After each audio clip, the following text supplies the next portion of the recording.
Boom. We're live. Here we are. I see What's it. going on, Luke? Oh, a lot, Nick. It's been a long, productive day to say the least. But how about you? It's been going good. As you can see, the right-hand man is currently not here, but do not worry. He will be here later in the stream.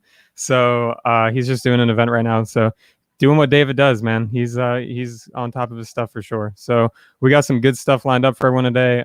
Super stoked to talk to Luke and his crew on all the good stuff that they're doing up north. Great stuff going on. Let everyone kind of file in here, get everyone in. If you're in the comments, say what's up. We're gonna have a great panel tonight. All kinds of questions, bring them in. Let's talk. Let's build the community. And man, so much good stuff going on, Luke. I'm really excited for it. We'll see if we get some comments in here. But honestly, it's been a pretty good week. Things have been good. I'm healthy, happy, trying to work. Hey, there we go. We got some stuff going on. Rob, what's up, man? How you doing? Hey, Rob, what's going on? Welcome. Yeah, just trying to stay busy. I'm gonna grab me a Dr. Pepper and unfortunately do my toast by myself, and then we'll get started here. I can't say I have my Dr. Pepper. I play a little song while you get you ready. Oh, that's perfect. It's damn my son. Gotta have a little bit of music. Cheers. We'll get started. I know it's tough not having David to literally. I know this feels wrong. It feels wrong, but we're here. You might find that you'll be taking over and David will be gone, and that'll be it. It'll be like, hey, it'll be the next show. No, power duo there. Yeah, no, I miss him, but it's all good. Let's see what we got here. Oh, here we go. I'm originally from Rhode Island. Hey, George, welcome. That's awesome. What part of Rhode Island? Really cool. So, Luke, what's going on? We had a big day today. Some good stuff going off. Let's hear about it. I want to know what's going on. We had a huge day. So, something for the records. We basically got to pull off. Well, not basically. We pulled off a mock wedding. We got to test 42 vendors and guests, all tested negative on these COVID tests, the Binax Nows. 15-minute tests. So we literally, 42 people, all negative, which is great. We've had press there. We have, we had all the setups for a wedding. I mean, and we did everything safely. We had introduced the COVID safety officer today. I mean, it just was flawless. The weather held off. We were able to go outside. It was about 32, 33 degrees. We got to do a ceremony outside. We got in to do our cocktail and reception. Then we got some snow. So, everything kind of worked itself out in the way we needed to. And we learned some things along the way, and we've had a lot of different media coverage that was there, as well as some of the departments that were there to help, and even the National Guard to help with the training. So, it was killer. And then all the staff that was there and everyone that was part of it, it was amazing. So yeah, from what we were talking a little bit earlier before the show, and it sounded like it was amazing. We got some really cool video stuff for you guys, a little sneak peek action a little bit later on in the show. But man, you guys are doing some really incredible stuff out there, and it's inspiring to see, and it's going to give people a lot of hope for sure. That's one thing I said. I felt inspired and just full of hope watching that stuff. So super awesome there. Let's catch up on some of these comments. Washington State, Big Earn. How's it going, brother? Frank Smith, what's up, dude? How you doing? We're missing David, but he'll be back here in a little bit. No worries there. Hey, Frank. So we got some of that stuff going on. We got the videos. We have a stacked panel tonight. I mean, we've got a lot of people, some great people in the industry who are really the shakers and movers in that area, doing some really awesome stuff. So, Luke, do you want to bring in our first speaker here and just get a little background on her? Yes. So I'd like to bring in Erica Trombetti from Infinite Events. She is a event planner. She's absolutely amazing. And she does work all over and concentration in New England and Arizona. And she also is starting with the coalition from the very beginning. So I think it'd be great to bring her on, tell her a little bit about herself, and tell her how the coalition all started back in April. Absolutely. Yeah, let's get her in here. Erica, thanks for being on the show. Hi, guys. Appreciate it. Thanks for having me. And thanks for that lovely intro, Luke. You're Did I so get you? awesome. How did I do? You did good. You did very good. So, yep, I'm Erica Trombetti. I'm the owner of Infinite Events. Our main home base is right here in Newport. And we do have 2 locations in Arizona and in Charleston. So we do weddings kind of back and forth. Our main clientele is mostly weddings, so we're just solely wedding focused. I have 4 awesome girls on my team, and I've been in the industry now. It's going on 11 years, believe it or not. It's been a long time. Yeah. Oh, so awesome. And Luke and I, and probably a lot of our task force too, have been, going through this together for that whole time, I would feel like, right? Yeah. From the very beginning. That's amazing, man. That's such a long time. So you said you're also doing events in South Carolina too? Yes. So we have South Carolina and Arizona, which is very much open at this point in time. It's a little bit different than what we have up here in Newport. They still do have some restrictions, but their guest limit and capacity is definitely different than Newport. And then with Arizona, we have the options of outside dining. So it's a little bit more open than here, and especially being in January, it's a little cold. So we actually have our first wedding this season in Arizona in February. Oh, man. Wow, that's really, really awesome. Yeah, it's nice. It's different scenery. Cool. Yeah, for sure. Luke, anything else that you wanted to add to the questions here for Erica? Erica, why don't you give a little bit of history on the coalition itself? So how it kind of began, because Erica, I was involved, but Erica was actually really kind of like, she took it by the horns initially, and then we kind of went through kind of a roller coaster kind of setting, if you will. But Erica, if you want to talk a bit about how kind of things began. Yeah, that's great. So kind of when this all kind of happened in March and April, Allison Barbera actually was a hair and makeup artist here, and she decided to open up a Facebook group, and she invited me right after, and then Mike Picard kind of jumped on with us, another person in our industry, and we grew, like overnight, from 0 to 200-300 vendors, and just trying to communicate and just be a community of like, what's going on? Like, what are we doing? We are in lockdown. We can't have weddings. Are we moving? Are we not? And it was kind of a place to come together. And then Allison and she really started to work on, getting letters together, sending them to our representatives, and just trying to make a name for ourselves and kind of get some traction, and, understanding that we're a $1 billion industry and we bring in XYZ amount of money. I think it's almost $200 million just to the state of Newport, and like, hey, what about us? There was no talk about the wedding industry. We're overlooked in so many areas, and it just was like, oh my God, like, what are we doing? At that point in time, I had 32 events, and I had to move every single one of them in March and April. And, between charging fees and just rescheduling, I remember telling my client in October, like, oh, if we're still going through this in October, we have bigger problems. And here we are. So nobody kind of knew what was happening. But as the months went on, we started to open up a little bit. So we did do some weddings. We did one wedding in July. It was very small, 75 people. We did have a bunch of restrictions. The week of, that was kind of thrown on my lap. And I was just like, okay, like, as a planner, I can't work like this kind of moving forward. So I decided to not take on any more weddings for 2020, just for my sanity and just for our business wise. And that's what worked for me. And then so as June, July kind of slowed down, we started to notice that our numbers were rising. So now we're in like August, September. I finally got a meeting with Commerce and the Secretary of Commerce.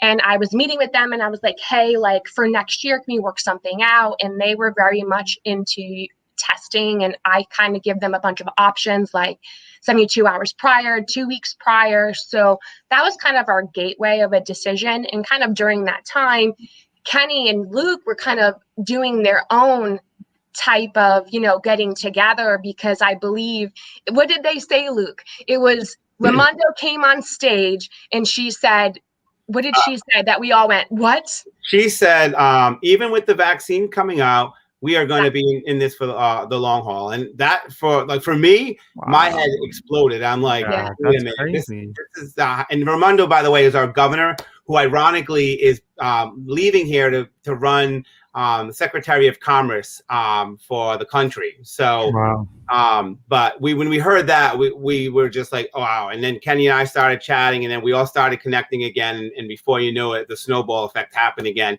And this time we had fire. I mean, we were like, this can't keep happening. We can't be in this position again. And like Erica said, I mean, yeah, this was not going to happen in October. And then, I mean, look what happened. I mean, especially up here in the Northeast and other areas that were affected. So yeah, it's that was the turning point where we all just said, that's it, guns blazing, we're going forward, and we are going to make every effort to be heard, to, you know, either give us our motto was, you know, eventually it turned into work us or fund us. I mean, we didn't really think about funding till the very end.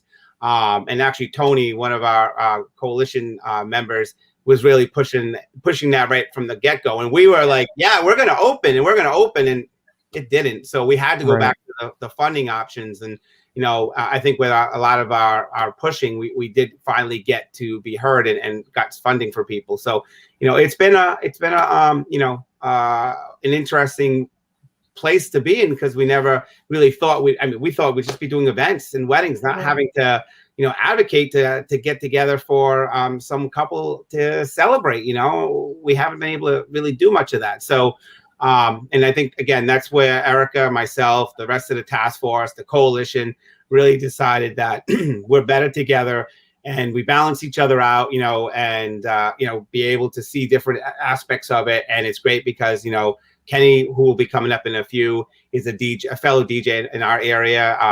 You know, Mike's video. I mean, and we're all, you know, we just click, and I think we click, and I think that's what helps build us to where we are today. Yeah. Absolutely. We do make a very good team. We very much do balance everybody out. We all have different opinions and likes, but we respect each other. We want what's best. Obviously, like my fight is for my clients. Like I have 30 clients that moved their wedding that I want to make sure they get married this year, you know? So they're really my fight to move forward. And then our industry, like we have to survive together. So I fight for us, I fight for my industry, and I fight for us to open up in 2021. And that's kind of how everything just kind of happened. And then we put together our phased action plan, which I love. And then Luke was very into doing a mock event, and that's kind of how that all rolled in today. But I guess we can kind of go over that with everybody else too. Definitely. Yeah. Well, that's powerful. That was a powerful statement, you know, that you're in it with your, I mean, it is a family. I mean, the event industry really is a family. And I love that you guys are looking out for each other up there for sure. Let's just get to some of these comments here real quick, and then we'll bring on our next panelist here. What's up? How you doing? Facebook user, if you want to allow StreamYard access so we can see who you are, so you don't come up as Facebook user, you could do that through StreamYard. What is that mic box? Haha. Yeah, we got some mic boxes here. This is my logo for my company, and then we got the Wedding Business Growth on top. I don't know. We got the studio vibe going on here, so we try to do some different stuff for sure. Request now. Wait, what's going on, man? How you doing? Hey, Matt. Yeah. Awesome. Thanks for checking in, brother. All right. You want to bring in Kate? Are we ready? Yes. So so next we're going to bring in Kate DeCosta.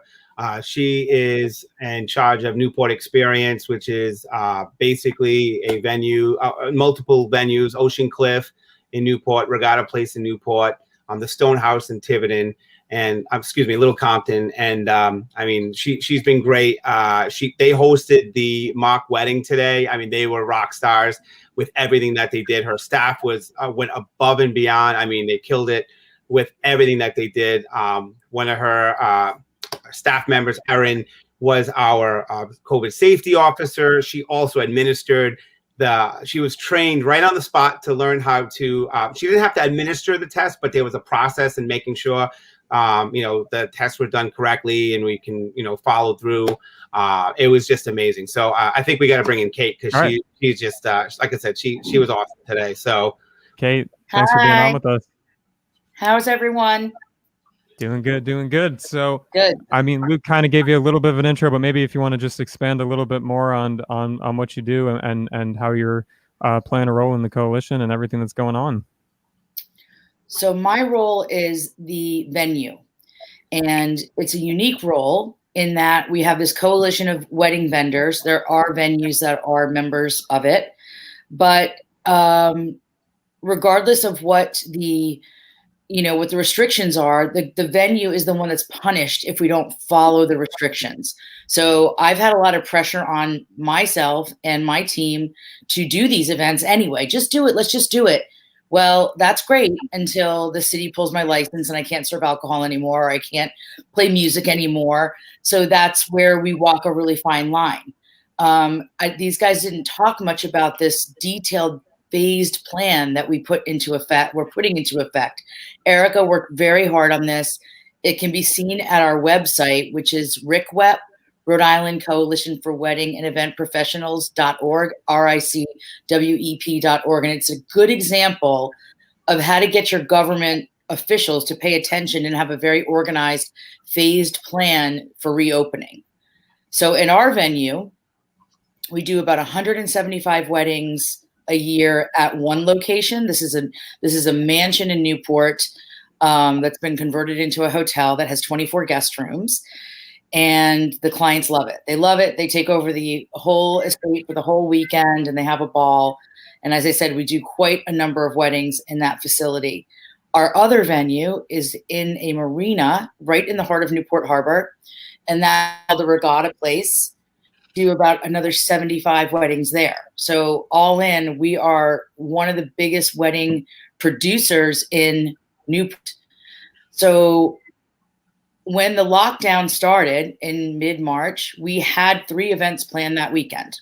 So those clients had to be moved immediately. And then it just snowballed from there. Now we have lost $5 million and laid off 200 people. So that's unreal. It's a big deal. And Rhode Island's a little slow to come around, which is why we had to take action and take matters into our own hands.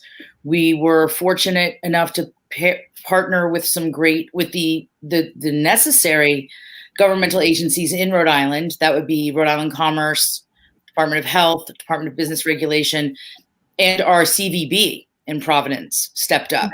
So without them, this would not have been possible. But it was a pretty big undertaking to just try to get some attention and do the right thing. There is no funding. There are no grants left. There is no more money. Our state is going to be devastated by this. As Erica touched on briefly, economically, this is $1 billion business for Rhode Island annually. My company alone paid almost $1 million in taxes in 2019. And there are many like us out there. So I am afraid of what the future looks like for Rhode Island, because our number one industry is hospitality and, restaurants, events, all that sort of thing. All of the events that are attached to these weddings, the ancillary events, the rehearsal dinners, the bachelor parties, the nightly sales, everything that happens, these weddings are an economic driver for our state, but in particular for Newport. So as a venue, we get hit very hard. The staff, the team, everything is just put on hold. And it's not funny, but I have always said until March of last year, whenever my friends were talking about opening a business, I would say, go into the wedding business. It's unbelievable. It's like a license to print money. Well, I'm eating my words now, because guess who got hit the hardest? Harder than a restaurant. We do have a restaurant, so we had to pivot. So in a restaurant that we would normally do very little business, maybe $5,000 to $7,000 was a good day for us. The restaurant was an amenity for our guests that were staying in the hotel. Now, last summer with no weddings, we solely relied on the restaurant. We had to beef it up. We got a great chef who made delicious food, wonderful reviews. We were earning about $20,000 a day. So that was a good example of a pivot, but not everyone can do that. Yeah. So now with the weddings being reduced to 15 people, our hands are tied. I mean, there's no such thing as a 15-person wedding. I mean, they happen, and we're grateful for the ones that do happen. When we first reopened in July, I guess that's what we started with, right? 15 or 25, I think. We had 50, right? No, I think prior to that, we had really small number in July. I think it was like maybe 25. So our owner, who we've collected all this money already, right? All these weddings that we're about to have in the summer of 2020 have all deposited. They have $50,000-$60,000 on file with us, on deposit with us. We were having events for much smaller numbers, like I said, 20, 25. And our owner was writing checks for $48,000 to give that. They executed their event. They did it within the terms that the government was putting on us, the restrictions that the government was putting on us.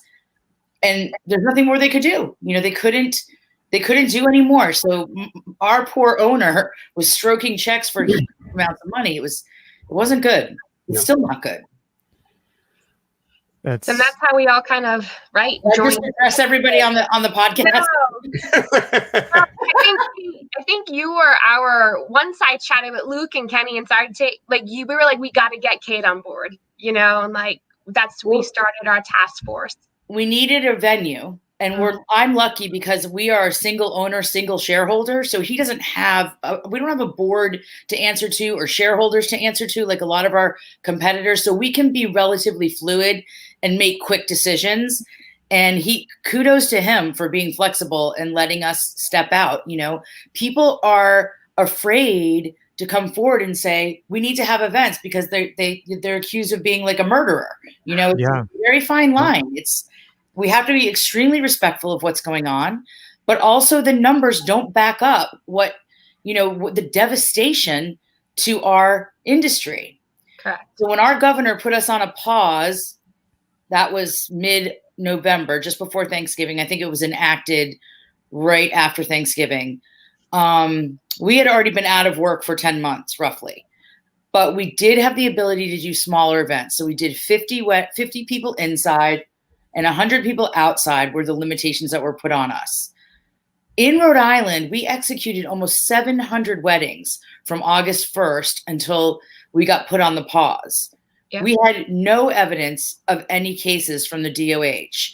They came up with some data that pointed to, what was it, Erica, like 96 cases, more than half of which were attributed to weddings that took place outside the city. Associated. Yes. So there's no data. We're not hosting super spreaders here. And you'll see later if you show the clips of today's event, we had 42 people walk in the door. They all tested negative.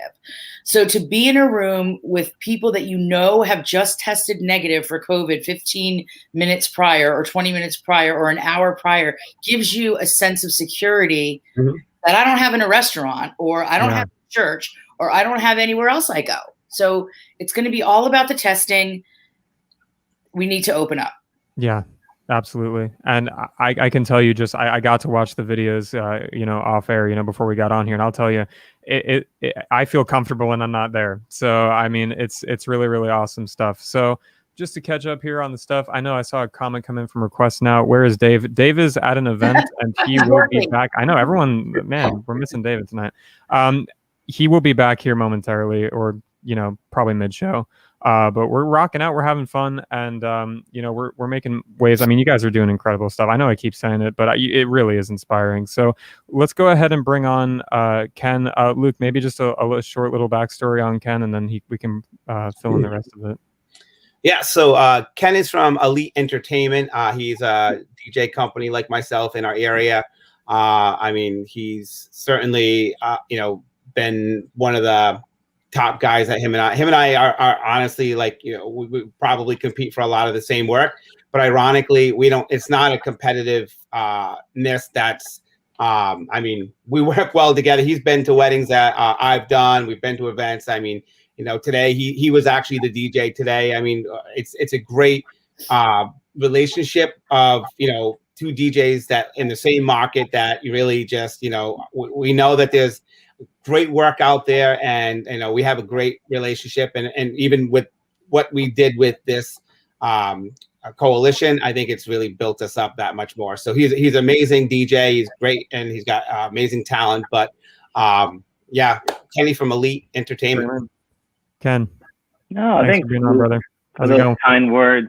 Thanks, Nick. Thanks for having me. Appreciate it. You guys are great. Everything that I'm hearing, you guys are just killing it. You're there. But a little kind of history, or just kind of some information on me. to get to know me a little bit better. So I own Elite Entertainment. For a long time, it was just myself. And then in the past, 5 years, we've grown where I could take on a couple other DJs. But I've been doing this for 24 years. And some of my fellow members might not know this, but I was in the corporate world for about 10 years before I took this on full time. But my end goal was always to build this business where I can step away from my 9-to-5 job and really do, what I love. And I was lucky enough to do that with the support of my awesome wife. And it's just, I wake up every day and just blessed of what we do. And to, I think either Erica or, I don't know, the Kate's point of what she said about going to the wedding business before this pandemic started, my wife and I were talking about it, how, we said, like, I'm in the best business there is. Like, people are always going to get married. No matter what happens in the world, people are always going to get married. We're always going to rock weddings. And then 2 months later, this happened. And then we were all like, we didn't know what to do with ourselves. So, like Erica said and Luke said, Erica started this whole team that we have here. And then Luke and I always kind of kept in touch. But him and I really got close, through this pandemic. And we were kind of feeding off each other, going through text messages saying, what are we going to do, financially, for our sanity, we can't, rock out these parties. So we really fed off both of our energy to kind of like, okay, we got to do something. And then everyone else got involved. And, like Kate was saying, and Erica as well, we just have a great team who work together. Everyone has, different positives that they bring to the team. So it's a really good kind of, I would say more like a family. I mean, we argue like a family. We execute like a family. We have fun like a family. So today at our mock wedding was really the first time that we can really get together and execute what our vision has been through this whole pandemic, and really kind of unwind a little bit and, talk with each other and just have a good time, because, we were all in our elements, and it really showed to everyone that was there. And I'm just, like everyone else, I'm just super excited for the video to come out and really give our couples and everyone else that consumer confidence to really feel good about moving forward with their day and the future of our industry. Yeah. Wow, that's awesome. And I love I'm all about family. I'm all about community, man. So that's so awesome. Maybe a question that I'm just off the top of my head here. So how did it feel being a vendor today? I mean, yeah. how was that? So it was good. It was I would say not bittersweet, but it was great to get back to work and play music and get on the microphone. That's what I love. That's where I shine. But then again, you have Luke over there sitting down, eating a nice chicken dinner and relaxing and just, sipping on his wine. So, that's not true. Luke was the best man. He had a good role. Yes, I was the best man. Plus, I had to escort the mother of the groom down the aisle. So I had some. No, I know. Everybody worked. I mean, it was just good to get back there and just enjoy myself. Awesome. All right, we got a question that rolled in here that I've been holding off on here. Rob asks, are you also suggesting temp checks and olfactory checks as well as the 15-minute testing? Yes. Yeah. So basically, the 15-minute test basically should be happening when someone walks in. You take their test, you take their temperature, and so you're doing that all at the same time. So today, the way it worked was we did everything on site. What we are proposing, and we're hoping that we can get approval for, is that we can get it for 24 hours beforehand. I will say that we've gotten approval for the vendors to get tested 72 hours before, which is great. So which means the vendors, because all the vendors have to get tested. So we can all get tested 72 hours before. We can either go to a local, there's local areas that we can go to that you can walk-ins, and they're the 15-minute test, or venues like Kate. I mean, she could actually administer for her staff. You know, she could do, and we can talk about the licensing, all that, how that worked shortly, but we can have them do it for their team, or again, we can go out, but 72 hours for the vendors. Right now, it's the day of, but we are, again, really pushing for 24 hours. And the reason why is because if the bride has COVID, the wedding's off. If a whole bunch of people are going on a trolley or a bus, and one of those people on that bus has COVID, guess what? Even if those other people don't have it, they were around it and exposed to it, so they're going to have to quarantine. So that's why we're suggesting 24 hours. And then the other thing that actually popped in my radar, which totally slipped my mind, was a lot of these people tend to do rehearsal dinners the night before. So you should get them before the test, before they get to the rehearsal dinner, before the wedding. So, because they're going to be around each other most likely that night and the night after for the wedding. So why not do it the 24 hours? So we are working back and forth on that, but you really need to get the testing in. But I will tell you, today it felt amazing that everyone, you know, if we were nervous, I got to say we were nervous if someone came back positive. I know that we had to retake the test. Some people had to take the test a few times. I think Kenny, you had to take it twice. I did. But beyond that, I mean, it was successful. So I think it's going to be a way to give people a sense of security. You'll see that in the video. You'll see a couple of people actually mention that. And I feel like there are people that may feel comfortable going to a weddings again, or, you know, maybe you've got compromised immune systems for some of the older guests, or just, I mean, any guests in general. This is going to give you that confidence to see, okay, I feel comfortable coming to a wedding again. Mm-hmm. And I'll tell you. Can I add something else about the testing? So the state of Rhode Island has been pretty good about testing. And that's why at one point we had the highest positivity rate, because we had the highest amount of testing. Back when this all started, it was impossible to get a test. You know, you couldn't get a test unless you were ill. So now in Newport is a destination wedding town. So I would say about 9% of our business is coming from our feeder market in New York and Boston. So these people are traveling to come to these events. Newport now, as of yesterday, has 2 walk-in places that you do need an appointment. You can just walk right in and get a 15-minute Binax now test and have your results immediately. So if this is still in place in the summer, and I hope it is, as these guests arrive into town, just go over to, you know, to one of these places. If you don't have the time or the ability to get a test at home from wherever you're coming from, then just go to one of these places as soon as you get to Newport, get your negative test, and then you can carry on with the weekend. So my vision is that is how it's go in the future.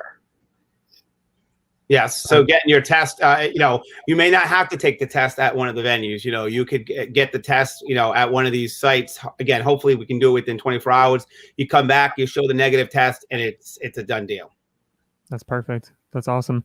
And just one point I wanted to add to Kate. I mean, I don't know even in any other industry who's doing this extensive amount of testing to where I would feel almost 100% comfortable going to an event. Mm-hmm. I mean, who else is doing this like level of extensive testing? I don't know anyone that is. Maybe the airline industry. Not even. I don't really even know. No, well, we know of one organization that I think is pretty cool. It's called Event Docs, Erica, DOC like doctor, and it's almost like a food truck that they have their own testing facility, and they're actual doctors, and they come to the facility, to the event site, and they'll test on site.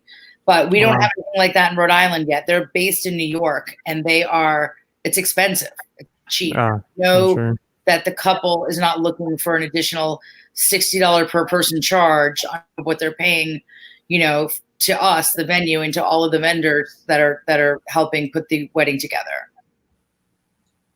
Awesome. So this is the way to go, in my opinion. Yeah, absolutely.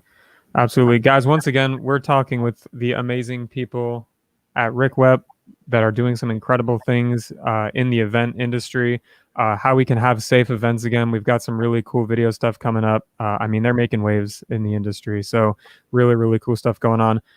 Luke, are we ready to bring on our final guest tonight? Yes. Last but not least, Mike. Well, a lot of us call him Firmino, but Mike Henriques from Artistic Wedding Films and Montage Media Productions. Today, he and his team was a rock star. They were the ones that are putting together the production and filming of the training video and everything that's going to transpire from our mock event today. I mean, he's been a friend, a colleague. He's actually my daughter's. I mean, Godfather. I'm sorry. Godfather. Yes, my brain. It's been one of those days. I'm sure. Yeah, I didn't have the Dr. Pepper like you did, Nick. Exactly. I love Dr. Pepper. Yeah, every time they got on and they that's how they do it. They start off with a drink of Dr. Pepper. We got the little fridge down there too. Oh, yeah, I don't know it's that these guys do, but yes, thank you, Erica. He's gonna kick my ass later, but yeah, he's my daughter's godfather. I mean, he was in my wedding. We've done a lot together. He's very great at what he does. He's a great professional. So I think I butted him up enough, but bring on Mike Henriques. Mike, thanks for being on. Fellow videographer. I love it. That's so awesome. Awesome, Nick. Thank you. I appreciate it. Wow. And you sound great. It sounds okay. Do I sound okay? Oh, you sound amazing. Hopefully I don't know if there was some internet issue earlier, but I don't know what's going on. But hi, everyone. Good evening. Thanks for joining in, and thanks for having us on, Nick. This is a lot of fun. Awesome. Maybe just so I know Luke kind of gave you a pretty good background, but maybe just some of your experience. I know you did some of the filming. Maybe just talk a little bit about that experience and everything that's going on. Yeah, I mean, part of the whole process was getting a good plan in place, which Erica and Kate and Megan and Faith that are not part or couldn't participate tonight, but Megan Peters, she's actually taking a class tonight, so she couldn't join us after her long day.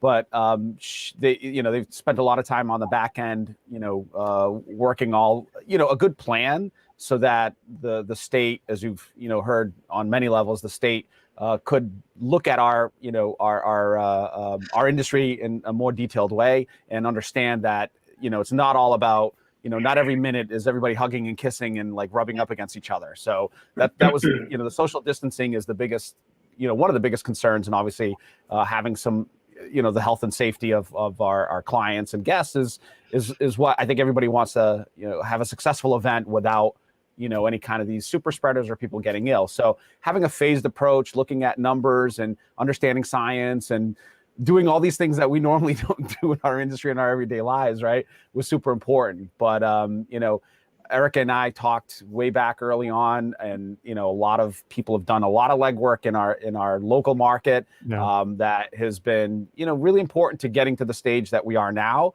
We always want to be 10 steps ahead of where we are, but we feel like we're a couple of steps ahead, or a little bit further ahead anyway, with the inroads that we've made and connections politically to potentially get audiences and be heard. I mean, it's not just a psychological thing. We don't just want to be heard and patted on the head. We want to come up with real solutions with everything and really put together the tools that are needed. So the written processes were important. We put that together, sent it off to them. Luke, in his conversations with public officials, have said, look, we've got this process, we know what we're doing, let us go, but we'd like to make a video and we'd like to do this. And they were like, oh, video, that sounds great. So it was weird how you keep throwing things at the wall and then something sticks. So yes, it was. Yeah, what do they say about success? 90% of it is just showing up. So you show up, you keep doing things, and eventually something sticks and they listen to you and so on. So for anybody out there that's listening, don't give up. Come up with ideas, implement them, make the phone calls. Remember, these public officials are, they're there to work for you. So don't think of it as, we have to adhere to all these rules.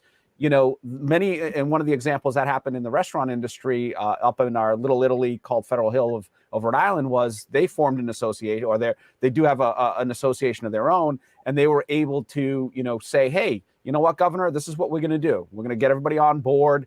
We're going to have processes and contact trace and sit people and do this and that. and then bring dining outside. And you know what? We're going to close off portions of the street, and we're going to extend our dining rooms out into the street, right? And now Atwells Avenue, for anybody that knows Rhode Island, is a pretty busy road. It's already fairly congested even when it's fully open, and they shut it down in the summer so that restaurants could extend their dining rooms outdoors and past the sidewalks, and they phased this out. So we said, okay, they're pretty bold. They're coming up with plans. They're doing things. Let's do the same. Let's come up with a plan that works. And like Kate and Erica and Luke's kind of, mentioned, the Department of Health, unfortunately, and it could be different in different states, but our Department of Health came back to us in October and said, yeah, there's like 48 cases. That's all they could find. And that was after, Erica was banging on their door with emails and going, give me information. And they were like, oh, hold on. I don't have anything. Remember, that's how it started. Couldn't find anything. They said, no, Right. we don't keep track. And then a week later, they said, we found it. We have it. Yeah.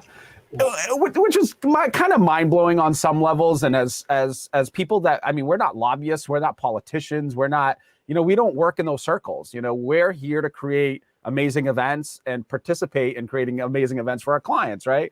And then end of November is when we got, end of December is when we got like that 94 number, from July to, October, and their contact tracing. So anyway, long and the short of it, this video is hopefully a hurdle that will help not only bring our industry to that standard. So using what the restaurants did, and they didn't even produce a video, they just kind of went out and did their own thing. But we were fortunate that, our public officials were excited about it. So we said, all right, cool, we'll latch onto that. Let's create that. And then it also helps kind of create a standard and unify. So part of what our mission is with RICWEP is also to get everybody on the same page. Because one of the things that were constantly being talked about over the summer, and I don't know about other markets, was, oh, hey, I worked a wedding and this caterer did that and that DJ did this. And, that photographer was doing that and they were wearing masks, but those weren't. And what's the rule?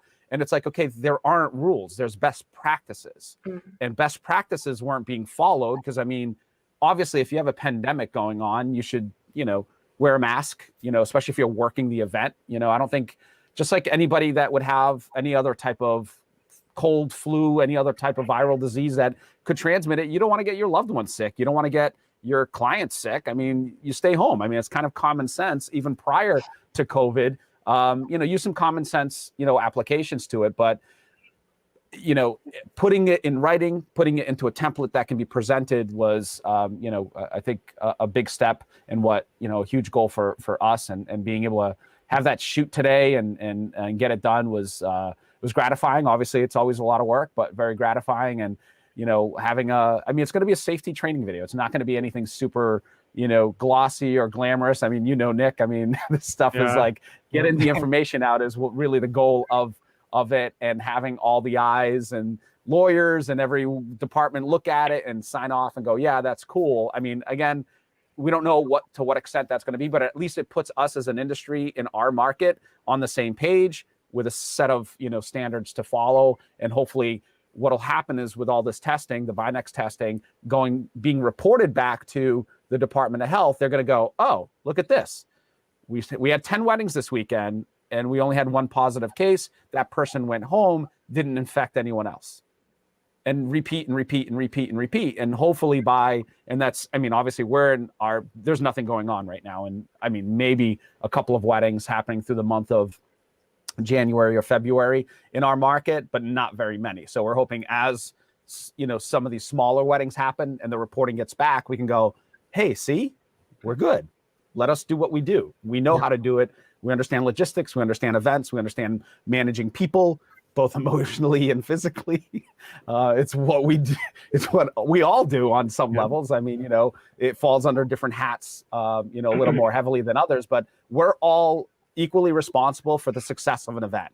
And that's, as a videographer at an event, if I piss off the bride early on in the day, guess what? She doesn't forget that. And she gets a chip on her shoulder. And then all of a sudden she goes, oh, look at that flower. That's not the right color. And oh, my hair. And oh, my makeup. And oh, that plate. And now he or she, I'm not excluding one or the other, is going to be noticing all the irregularities of the day. Instead of being in a great mood, and just loving everything and not noticing the little things that can potentially go wrong on a wedding day. So again, participating in that happiness and the smoothness of a day is what we all know and want to get back to, I think. But anyway, I digress.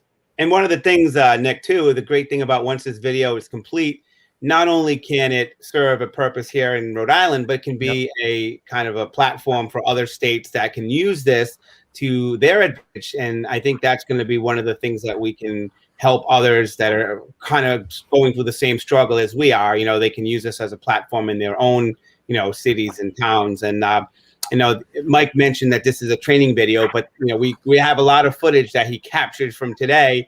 And the second video that we're looking to eventually produce is going to be a consumer confidence piece and kind of give more of the bride's perspective. Like, we can have a great wedding. We can keep you safe. We are here waiting for you with open arms. We want you to, you know, celebrate love. So I think that's going to be, again, between both videos. I mean, if we can't get where we want, then I mean, you know, I don't know. I think the two videos, the emotion, the ability to, you know, see it is great. And I think when I show the video, when I show one of these, one of the media clips, it's more of what they saw, and I think it's great to see it from their perspective. And then again, once Mike actually puts together the actual training video, you'll see, you know, again, more of the training aspect. But just as an aside, Luke, I just saw before we got on a post from our mock groom today, Michael, stated that Lincoln Center has gotten word of what we did today, and they're interested in talking to us about how to implement these protocols for their business, which is you know, arts and public events. I think hasn't even been 24 hours. It's great. When we put this phase action plan together, as a planner, I am thinking about every component that's going on in the event and touching every aspect of it, and still trying to keep the emotion of it. Like, these are still people's weddings. You know, people are still getting married. There's still a part of, you want to keep it not so much masks all the time or bride and groom wear. Like, there's just certain elements that you want to at least keep the emotion in on it. So when we put this phase action plan together, I really wanted to showcase, and we all talked about it and we all came up with good points, every touch point. So it's like ceremony to cocktail and dancing. And, you know, going back to the numbers and DOH, they were like, oh no, cocktail hours, super spreaders. But I asked them a nice question. Simply put, you don't have data to back it up to know that that's how that spreads. So give us a chance to show you. And then that's kind of all like putting our action plan into showing into a video to show everybody how we can make events safe is our goal. And I think everybody here did an amazing job of capturing that. And it's great to see it kind of come to life too, because it's important to know that we're trying to keep everybody safe, but also keep a little bit of normalcy in with that too, because it is important and it's a one-time deal. So. Yeah, absolutely. You don't want it to be this transactional, robotic type of thing. It's a wedding. It is romantic. It is supposed to be beautiful. So, no, I love what you're doing. I think that's honestly a perfect segue to kind of start to show some of these clips, Luke. If you want to get those ready, I can toss them up here. Guys, if you have any questions, we've got an amazing group of people here tonight. Feel free to throw your questions up. And wedding. It's so excited. It wants to go. There we go. Yeah. So feel free to enjoy this little clip, guys. I mean, this is absolutely amazing stuff. And if you have any questions, again, just throw them in the chat there. And event professionals is getting creative to prove a point. Today, the coalition hosted a mock wedding to show how these professionals can work while following the state's restrictions. 12 News reporter Brittany Schaefer was at the Newport wedding, and she joins us now from Ocean Cliff to explain how the process works. Well, the mock wedding mimicked the real event with the ceremony, reception, and cocktail hour. But before it all guests and vendors received a rapid COVID-19 test, then waited in their car and then got their results, like this one here.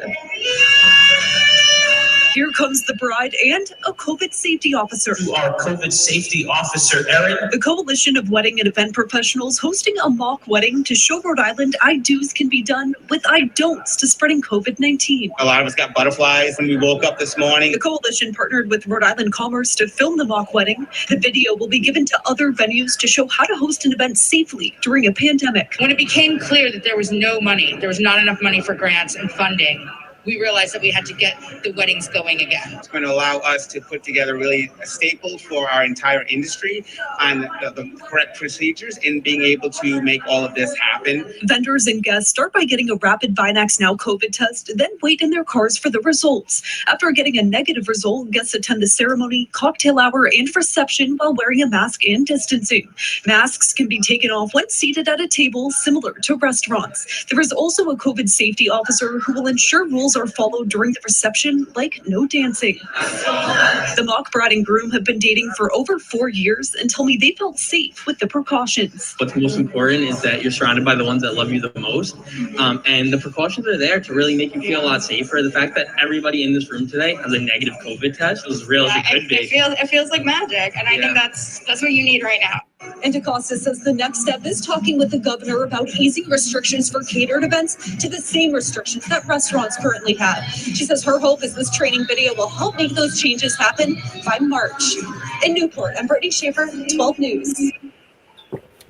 Jab. I mean, round of applause. I mean, that's absolutely incredible. Good job. Amazing. Awesome. We got some comments here. What a great mock wedding today. Yeah, absolutely. I mean, this is breaking news. This is breaking news. you're doing some great stuff. We are. Dan is breaking news. It's over. Sorry. So many of my couples are excited to see this on the news tonight. Great job. Nice. I mean, it's amazing what you got. I can't even put it into words. Luke, did you want to show the other clip as well? Sure. Let's give it. Let's Yeah. give it off to Keep them. it rolling, Luke. Yeah, for sure. Here we go. All right. COVID-19 pandemic is getting some support from the state of Rhode Island. Wedding vendors put on a mock wedding today to demonstrate how they can make accommodations for safe celebrations. NBC 10's Lindsay DeLucia shows us some of their plans. Saying I do is still doable, even with COVID restrictions. We can do safe events and that we can hopefully up the capacity. After a wedding washout in 2020, these event planners are determined to get back on track in 2021. You're gonna put it up your nostril and rotate 5 times. People who showed up to the Ocean Cliff Hotel today in Newport were welcomed by Binax Now rapid tests. The event, a mock wedding, put on by the Rhode Island Coalition of Wedding and Event Professionals. They planned it all out from start to finish with a video crew funded by the state to capture it. I think video is going to allow us to put together really a staple for our entire industry on the correct procedures. I applaud Commerce Rhode Island, the Department of Business Regulation, and the Department of Health for reaching out and working with us, creating this great partnership to get this done together. A socially distanced ceremony, a seated cocktail hour, and about 25 vendors playing the part of guests and family members. Welcome to the beautiful Ocean Cliff. First, we'd like to introduce you to our COVID safety officer, Erin. Also, if you could please keep your masks on at all times, unless you are seated. And then finally, unfortunately, there is no dancing, but we encourage you to enjoy the music at your table. Just a first dance for now for the bride and groom, with the hope of integrating more as the year goes on. And even though it was a mock wedding, the food and cocktails were real, and so was the love. It's weird, it's crazy, it's awesome. Real-life couple Paige and Michael have worked in the wedding industry for years. We worked for almost every single person in this room. They thought, what better way of helping their industry battle back? I got the call from Luke. We looked at each other and said, yes, like 100%, we want to be part of this. And while none of the current COVID guidelines on big events in Rhode Island have changed yet, organizers of today's event say the instructional video they made will serve as a roadmap for weddings this year. Reporting in Newport, Lindsay DeLucia, NBC 10 News. All right, Lindsay, intro. The right place. Again, amazing. Round of applause. I saw Ken. I saw Ken in there. That was awesome. That's so cool. I mean, I got to just ask, how does it feel? I mean, this is real. Like these were ideas and thoughts and plans, and to see it kind of materialize into what it is. I mean, you gotta tell me how that feels. Well, do you mind if I jump in, Sure. Luke, a little yeah, bit? yeah. Open floor. I mean, it does feel great. And again, hats off to, and a few little takeaways for anybody listening. Treat this like a business. Treat what you're doing like a business. And, Luke took the time and with obviously Meg's help and Erica's help, putting together a press release, sending it out to the press, getting the traction, and so those 2 news stories were the top 2 news stations in our market. Okay. They're the most watched in our market. So, for Kate, for Erica, for myself, for, any of us that are associated with this, our clients are seeing it. It builds up our brand, it builds up our reputation, and it builds confidence in us that we're trying to do the right thing, number one, and so on. So, a takeaway for anybody trying to do anything, make sure that you take those right steps, put out a press release. I mean, it might take you an hour or so to write it, and it doesn't have to look beautiful, but send it out to news stations and then follow up with a phone call, give them enough time. I mean, anything COVID-19 related right now is in the news cycle. Like every news station wants to report on this. So it's a great way to get some good press. And it does feel great to be, kind of justified in what we're doing and really having the kudos brought on by the news stations and then having, our couples, see what we're doing. So yeah, really awesome. And Nick, this just aired about probably 3 hours ago, and within the first, I'd say 60 minutes of it being aired, and like Mike said, on the 2 top news channels, in our state, I honestly had about half a dozen couples text me saying, "We just saw what you did. We have some confidence." So, I didn't even share this with the team yet. So it's only been 3 hours and it's already working. Our video isn't even out yet. Right. So, it's an amazing field. So, and I'm sure everyone feels the same way. It's so great. It's a win so far. But that's the byproduct of PR and news coverage, which is, I mean, you're literally getting a 3-minute story on 2 major stations that would have cost you tens of thousands of dollars to get on the air. So that's a really good point. Great, a great way to end the day. I mean, it just adds additional kudos to our good feeling, Yeah. And then start. We have to implement it now and put it into action, and that's our next hurdle. And just as an aside, Brittany, who was the reporter for Channel 12, has moved her wedding twice. Yeah. She's a COVID bride who's rescheduled twice, and she's due to be married in September. She's in Vermont. She's not in Rhode Island, but still, she's very interested in all of this. Oh. So it's great to have that coverage. Definitely. And our other reporter, actually from Channel 10, Lindsay, was supposed to get married in 2020 in, I believe, New Hampshire, and she had to move it as well. So yeah, both reporters. They both understand. Yeah, I was just about to say. And the third bride that participated today, Jillian, who is with the Department of Commerce, her and Sam. So they're part of a team with the rollout of the testing and the procedural testing for businesses and for the special events with us. She moved her wedding twice, once, and then eventually got married towards the end of the year last year. So keep in mind that, everybody participating at or working in our, in our fields or in associated fields are brides and grooms getting married. So they also feel the heartache and also will understand where we're coming from and what we're trying to accomplish and do their best to put us in a good light. And that's really important. It's also just giving back the excitement. I've had brides say numerous times they're not excited anymore. Yeah. You're right. It's been hurtful. It's been stressful. They're just not excited. So that's what I want to do with this video, and knowing that there's light at the end of the tunnel and we're going to open back up. It's going to be safe and we can move forward is really what I'm looking forward to, and being able to share that. And that day is going to be still everything that that the bride had hoped and dreamed of. Yeah, I think that's amazing. So we got some comments that kind of rolled in here. Let's just dive into these real quick. Corey, very well done. I hope I'm not the only one in Michigan watching this. Hey, that's really awesome. And start working in your local market. I mean, like they talked about. I mean, your people, in your government, your local government, like they said, they work for you.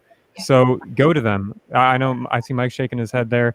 You talked about press releases. I mean, there's all kinds of things. Maybe just some. How can people who are watching this, maybe in a different market, where do they get started? We started with a rally to get the press's attention, which put pressure on the government. Okay. Yeah, I mean, I think the biggest thing is you need to get together with people that are like-minded, that want to, that you're going to have to put some time into this. It's not going to happen, and you need help. I mean, one person can't do it. Two people can't do it. You need a team. Start a coalition. Yeah. And then the biggest thing is put some goals together. What are your goals and objectives, And I think, the good thing about us is we've got a blueprint already out. So we're happy to help. Sure. Go to our page, RICWEP.org. We've got our plans in process. You can see our press releases. So if you want to see how our press releases were written, you can see them. They're right on there for public view. There are lists of all the people that have signed up, and you can see we have a form that everyone has to sign that agrees to our terms of our procedures that we are implementing. I mean, there's so much. I'm sorry? And two, we did the petition. Yes, we have a petition that was signed. So start a petition in your area. We've got that online as well, and also all the press clips that have happened over the last year. They're all online as well. So I mean, we've started it. So we're happy if you want to use what we've done as a foundation. Do that. I mean, you're going to have to go out and get all your press. Find out. I did a Google search and started looking for a local press, and I found lists online, and I just honestly took all the lists of all the people's names. And then I actually was working with our lieutenant governor, and they had a media list. And so, because they were working closely, so I got that media list and used that. And we've got promotion from the Boston Globe. We've got promotion from, local media from we have promotion from the NPR, USA Today picked it up, as well as Fox Business News. So it's a small spark can start a large flame. Wow. Which ironically, I don't know if you guys saw my email the other day, and I gotta find it now. But there was while you're finding it, Luke, Erica even made the front page of our Providence Journal, which is the largest read newspaper in the state of Rhode Island. So I mean, again, it's every from that first rally, that the night after our rally, every major, every news station, all the major news stations in our market covered it. We had, online press, so written stories on different websites, and then, the print press. It's all helped, and we've all gotten feedback from our clients, because of it on different levels. But it's that. Also, we're not, FYI, we're not saying this, I think, to brag on our accomplishments. We're saying it because for politicians to listen to you, they have to know that the media is covering you, and they also know that the public is now reading what the media is putting out. So, one of the obstacles, the little hurdles that we hit through the process was, Luke and Erica were reaching out to our, to Commerce and, to different officials, and we're getting nowhere. The governor at our weekly press, her weekly press conferences, 3 times, 3 times said, "Oh, we're meeting with them. We're meeting with them," and we're going like, "When was that meeting?" Because we weren't at it. There was communication happening with different people in different departments with us, but our goals weren't being met. We weren't being heard, and after that rally, things totally changed. It was like a tidal wave kind of started to flow. It was, we had a little bit of trickles of water of like, oh, they exist, but they really don't matter, was the feeling that we were getting. But then after that first rally, there really was a much larger dialogue that started to take place. And, that helped. So, and don't forget to remind your politicians of how valuable this revenue is to the state. Yes. We did a lot of tallies. We asked all of our coalition members to tally up what they had lost in business revenue and what tax dollars are now missing from the state of Rhode Island as a result of closing these weddings now. And I think the rallies too, we had to learn a lot. We were like, all right, how do we do this?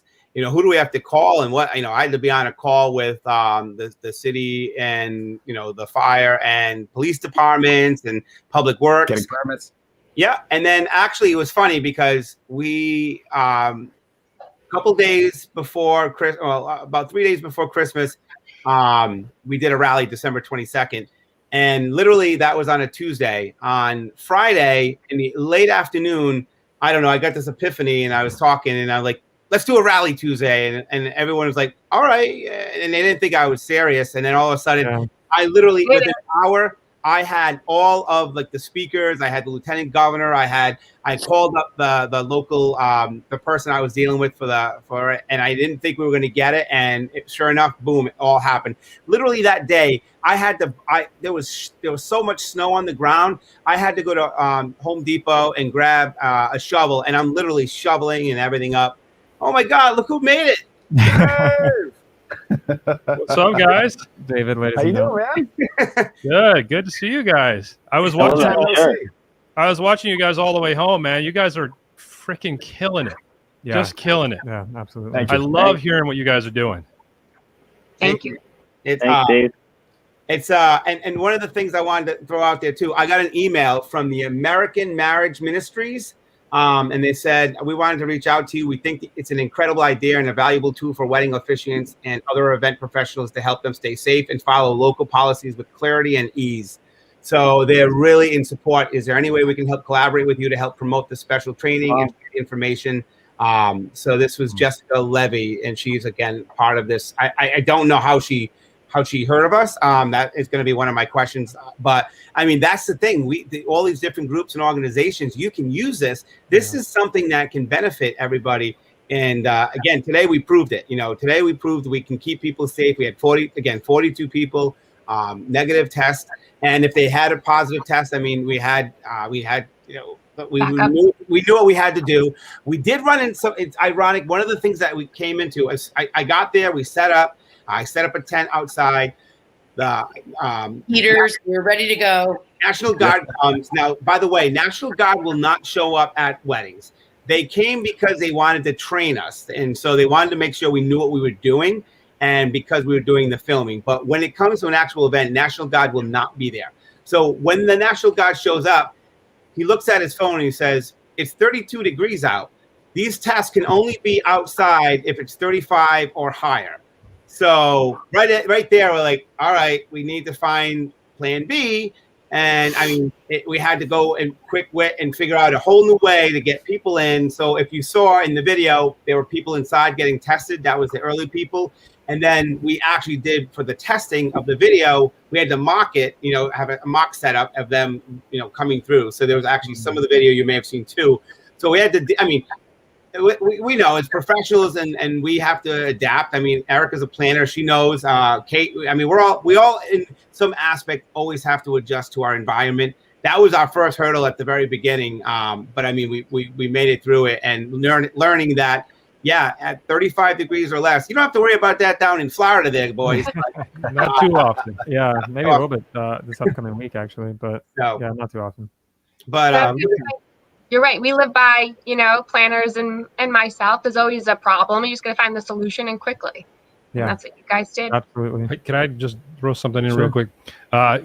Just real quick for those that watch and those that know that we jump on Clubhouse right after the show. We'll still do that tonight. We usually have it scheduled for 9 o'clock, which was, 7 minutes ago. But we'll still be jumping on Clubhouse afterwards. So if you guys are on Clubhouse, join us for the after talk show if you're able to do that. And we'll try to see if we can round up Luke and a couple of these fine folks to join us on there for a little bit. Definitely. Yeah, we had some comments come through here too. They haven't broken their cherry, by the way, with Clubhouse yet. Mike and Kate are definitely signed up. I don't. I'm trying to get them on, but we'll see. Maybe we can convince them to jump on for a few minutes. Well, we need you. If anyone needs an invite, I got you. Oh wow. Oh, by the way, yeah, they just gave me 3 new invites today. So if you need an invite, I got 3 new ones. Yep. Sorry, go ahead. Sorry. No, yeah, you're good. Just a comment that came through here. She said she was super impressed with everything we are doing in Rhode Island, and it all sounds very reassuring. And that's from California, so that's really, really awesome to hear. And then Rob says, if states don't allow dancing, we'll see another push with couples doing backyard weddings this year. Couples just won't buy doing their wedding without checking. Yes. Right. Yeah, definitely. In our phased action plan too, we did address the dancing portion of it, and our phased action plan kind of corresponds with our percentile at that moment in time, and we did incorporate dancing in some way, shape, or form, whether that's mask wearing or pod dancing or outside dancing, weather permitted, because we knew that was important, and he's 110% correct. Yeah. We want to alleviate the backyard weddings because we don't have control of what could happen or what could spread. So we did take that into consideration in our phase action plan. And that's a big point to throw out there. And that's what we are going to be pushing with the Department of Health and DBR and all the other organizations is that, listen, we can do it safely and structured. If you don't let us get some looser restrictions, these people are going to do them in their own backyards where they're not regulated, where things are going to go, where they're going to have a buffet and people are going to do their own thing. And so let us do what we need to do. So we did today, even though it's not allowed, we were able to do it for vision and video purposes. We did what we call our pod dancing. So basically, here's a table, and next to the table, that table would dance. So forth, the same table across the way, they danced and they were next to them. So we did overall show that, and we're hoping that we can, again, keep adding. Okay, we've added 50 people at your wedding. You guys are still safe. We're at 100 people. You guys are still safe. We're at 150. Wow, you guys just keep killing it. We can give you pod dancing. And that's what we're hoping to keep pushing forward with. So Rob's right with dancing. We're hoping we can do pod dancing. I will say, there are some people, and I mentioned this on a radio call that I was on the other day. There are 3 reasons why, for the most part, people are going to keep their wedding dates, now or earlier than later, and not wait till all the restrictions are loose. One is they've postponed their weddings 2-3 times, and they're done. They're COVID out. They don't want to change, and they're going to deal with whatever it is. They just want to get it over with, to be honest with you. And it sucks that they have to even feel that way. Yeah. Number 2. Others want to have a family, and they keep, pushing it off and waiting another year. It's like, I don't want to do that. I want to start a family now. So you've got those people that are just going to do whatever it takes. And I know maybe, again, down the road, they'll have a year celebration, a 2-year celebration, 5-year, whatever it may be.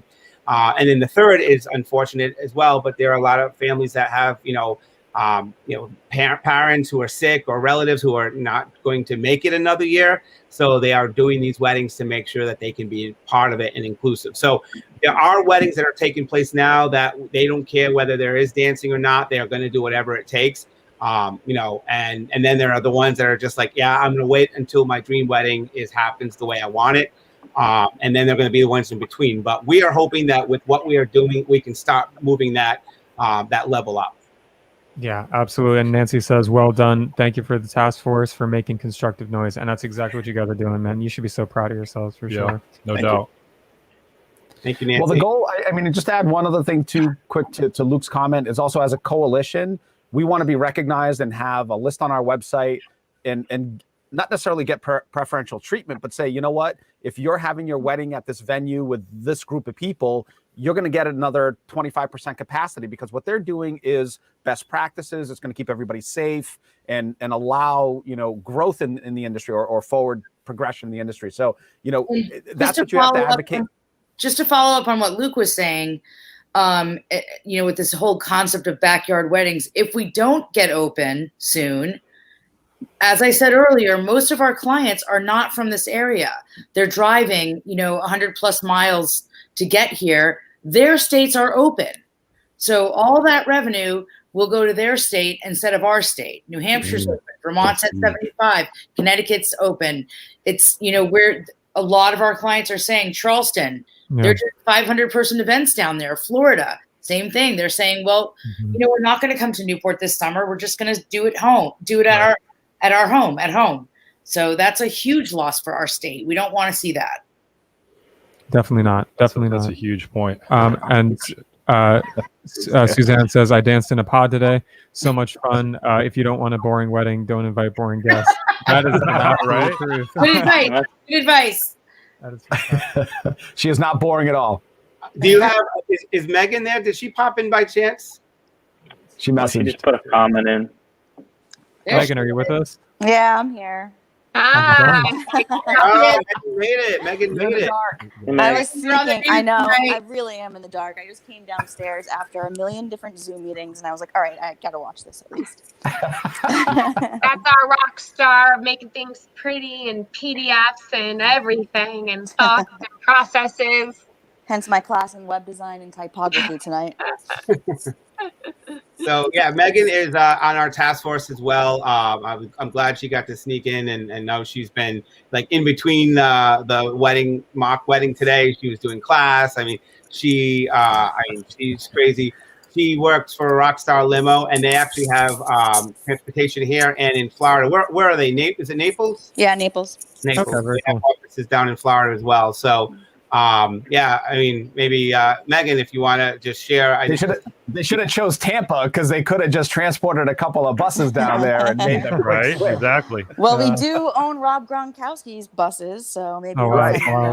Well, we don't own them. He for owns you. them. We rent They're them. going to be Thanks, needing you. Mike. They're going to be needing you in a couple of weeks, Megan. I'm surprised they haven't taken him back yet. He's got all his New England gear in it. You know, he's gonna have to, maybe if they win the Super Bowl, he'll convert it over. So he'll still have to fight people up here, though. So yeah, he'll make two more for Tampa, Naples area. Yeah, they'll get more use down there than up here. Yeah. So I mean, I definitely think. I mean, again, we didn't get to talk to Megan much, but Megan definitely, she's the one that made all of our events and everything that we printed out amazing, like the presentation, all the graphics, all the layout, everything. Yeah. The website, she updated all, like she put on the so if you go to the coalition page, I mean, she put up all the material. I mean, so she was a rock star just in that alone. Behind the scenes, yeah, marketing side. She didn't want to come on this either. I did not. I kept telling her, I'm like, just show up, just come on. You know what we need to do though? We need to find 2 more people in the coalition so this can look legit like the Brady Bunch. Right. We're so close to getting the Brady Bunch on here, man. We might need to find a couple people to bring on with us. And, we have Faith, and I wish Faith would have been able to come on, but she wasn't able to join us. But we would have had Faith, and then David and Nick, you could have just split yourselves up, and you would have been fair point. Fair point. I am almost assured that Big Earn is probably out there, and he probably would volunteer to do the same. I haven't seen many comments from Big Earn. You guys haven't met Big Earn, but he's amazing. This guy, the comments he comes back on, which is great. There he is. There he is. By the way, Kate, I don't know if you know, but David actually has been to Ocean Cliff. I have. Yeah, he's been to Ocean Cliff. We was that when me, you, and Raymar, one of our friends, DJ, who passed away. Yeah. We went there and took some pictures by the arbor there, and it was funny because I think it was you and Eric and me and Eric went. Yeah. We were all pretending we were getting married at the altar there. We just nobody even knew there was nothing going on. We just literally showed up, and I'm like, I'm sure about that. You weren't disturbing any of my guests or no, ma'am, not at all.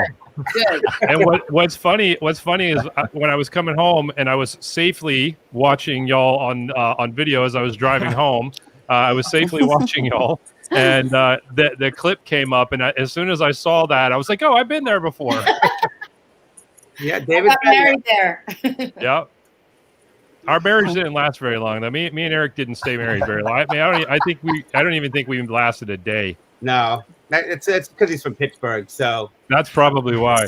By the way, Eric is who I bought my tent from that we had today at the setup. So see, it's all everyone's full all circle. connected. Yeah, that's how it all works. So, but I mean, I definitely, I mean, the stuff that this team did today and that will continue to do. I mean, it's just going to be if we can't open the doors from what we did, there's something wrong. So. You got a great crew. It's a great family, a great community you have there. And it's been a pleasure talking to you guys today. I can't thank you guys enough for taking the time out to be on the show for sure. Should we do pod decks and have some fun? Yeah, thanks for having us. So we're on to ready. Here it comes. Yeah. Are you guys ready for a little bit of fun action we were talking about earlier? Do it. Yeah. It's just a fun little game we play at the end of it. Yeah, absolutely. I'm gonna can I plug next week's show real quick before we do? Absolutely. All right. So well, and again, thank you. I echo what Nick just said. Thank you guys for everything y'all are doing for our industry. I know that you're doing it there locally, but in all reality, you're doing it for everybody around the country who's in the event industry who is dealing with the same things. And you ladies and gentlemen, are setting an example for what people can do if they're willing to just step up and do it. Yeah, and it's scary. I mean, it's scary to what you guys are doing, but you're doing it, and it's an example for people around the country for sure. And I would definitely encourage anybody watching that are dealing with a lot of the same challenges to reach out to you guys. Absolutely. Because realistically, I think you guys said it earlier, realistically, like the blueprint for what you need to do is already put together. Like you guys have done all the heavy lifting for people. And so there's really no excuse not to do it. And so I really love you guys to death for everything you're doing. So thank you all for that. Thank you. So next week, we're going to have a good buddy of mine named Michael Aubrey is going to be on the show with us. And he is an app creator. And he's created an app for, not just people in the event industry, but for anybody who is looking to kind of spruce up their posts on social media, kind of the Gary V type stuff. If you ever see the videos and the text across the top and like the subtitles and all that stuff, he's created a couple apps that help you do that really easy, really quickly, and some pretty cool stuff. So he's going to be joining us next week to kind of talk about apps and how you can better utilize them to promote yourself and promote your business within our industry. And I think it's going to be a fun show. Definitely so. Definitely so. Bigger. Ready to party. Bigger. Pod decks PG-13. Yeah, why not? Let's do this. What deck you going from, brother? Here we go. Let's go with the. What are you thinking? Let's go with the Would You Rather. Sure. Why not? That sounds like fun. That sounds good. It's just a fun little game. We ask some questions. We get your answers. Anyone still watching in the comments, please feel free to. We love to hear your answers. We'll pop them up on the screen. We may only be able to do a few questions with how many people are in this room, but. Well, just lightning round. Yeah, this is like the lightning round. It's Sure. just a quick. And the good thing about Would You Rather is it's just one or the other. Yeah. It's just one or the other. And if you want to interject a little bit of reason why you pick one over the other, you're welcome to do that. And again, of course, those in the audience and watching along, you guys are welcome to drop your answers in the comments to our questions, and we'll see what we do. What does he say? Nick is good at quick. Nick is good at quick. Oh boy, here we go. Yes, I'm ready. I'm so ready for this. All right. Yes, PG-13. Wait, do you have this one up? No. Okay, good. Oh my goodness. Here we go. All right. I'll start with a little bit of a lesser question. We'll work our way up to David. So, would you rather get stuck in the cargo hold of an airplane or the restroom for the entire flight? And let's just say it's a 5-hour flight. I think that's pretty fair. Okay. Restroom. Restroom. That's a unanimous restroom. Cargo hold. The cargo hold's fine. It's dark. Yeah. Megan's like, if all you guys are going to be in the restroom, then I'm going to the cargo hole, man. That restroom. I just want to go exploring. I prefer the cargo hold. You can go through. You can go exploring in there, right? You're stuck in the there's little. probably like puppies and stuff. That's Yeah, and true. it's gonna be wicked Bigger cold. says, Oh, cargo, baby. Let's get freaky. Oh my god. That's fair. I think I would say cargo hold as well, just because it's probably a little bit larger. Well, it depends how much I luggage thought is the in there opposite, too. so that's why Well, I the said problem is restroom. it's gonna be frigid down there. It's gonna Right. be really. You know what you're getting in the bathroom. Yeah. That's very true. That's a really great. And at point. least you get one. And you have a bathroom the whole time, and You have water. You have everything in there. You have that escape chute out the toilet. You can escape the plane. Bigger. And I know. you might be able to order service from the bathroom too. Oh, very true. Yeah, you're not getting anything in there. Weird, but okay, you go with that. I can't believe we spent this much time like going the reasons why we would pick one of these over the other. But that's a great question. That's the fun thing about this game. All right, we'll get on to David's question. It's a little bit more. Well, edgy. no, I decided to skip that. That's probably not going. Throw Natural Aura's up there, man. Good. Hey, by the way, good to see you, Natural Aura, man. Yeah, man. Now this dude really supports everything we do, and I love him so much for that. Thank you. Seriously appreciate it, brother. Thank you so much. All right, I decided not to go with the one that I had because it's just way over. It was way over the top. All right, would you rather go to space on the next mission or compete on your favorite game show for a chance to win $1 million? Space. Game show. I think Space. Lifetime Space. Yeah, space once in a lifetime. Well, and I think the logic in that is that you know that you're going to get to go to space. Now, arguably, you don't know if your ass is going to come back, but you do know that you get to go. Whereas the game show, it's just for a chance to win $1 million. You don't even know if you're going to. I'll be honest with you. I'll do the game show because I already hate flying. So I can never take that trip I up. would need a couple of pairs of shorts. and something really strong to drink if I do that. I mean, I would love to do it. I can't see my face doing this going up. You know, I don't Luke know. would need a lot of medication to fly to space. Same. I would be. I could never. Either way, I'm gonna be Family famous. Feud all the way. Or even what's the other one? Wheel of Fortune. I like Jeopardy. Jeopardy. Hey, Price is Right. my friend Raymar, God rest his soul, he was Yep. on Deal or No Deal, and he won what, 32,000. A childhood friend of mine was one of the models. Oh, really? Maybe she was the one that he was on. With Ray. Could have been. How crazy would that be if they were both on the same show? That would be crazy. All right. Next question. Would you rather suffer from hallucinations or paranoia? Oof. Hallucinations. For sure. Hallucinations could be awesome. Your paranoia is going to suck. Yeah, hallucinations. I would say hallucinations. Friggin' Big Earn is such a trip. I think I already hallucinate, so I'm just going to go with that. Okay.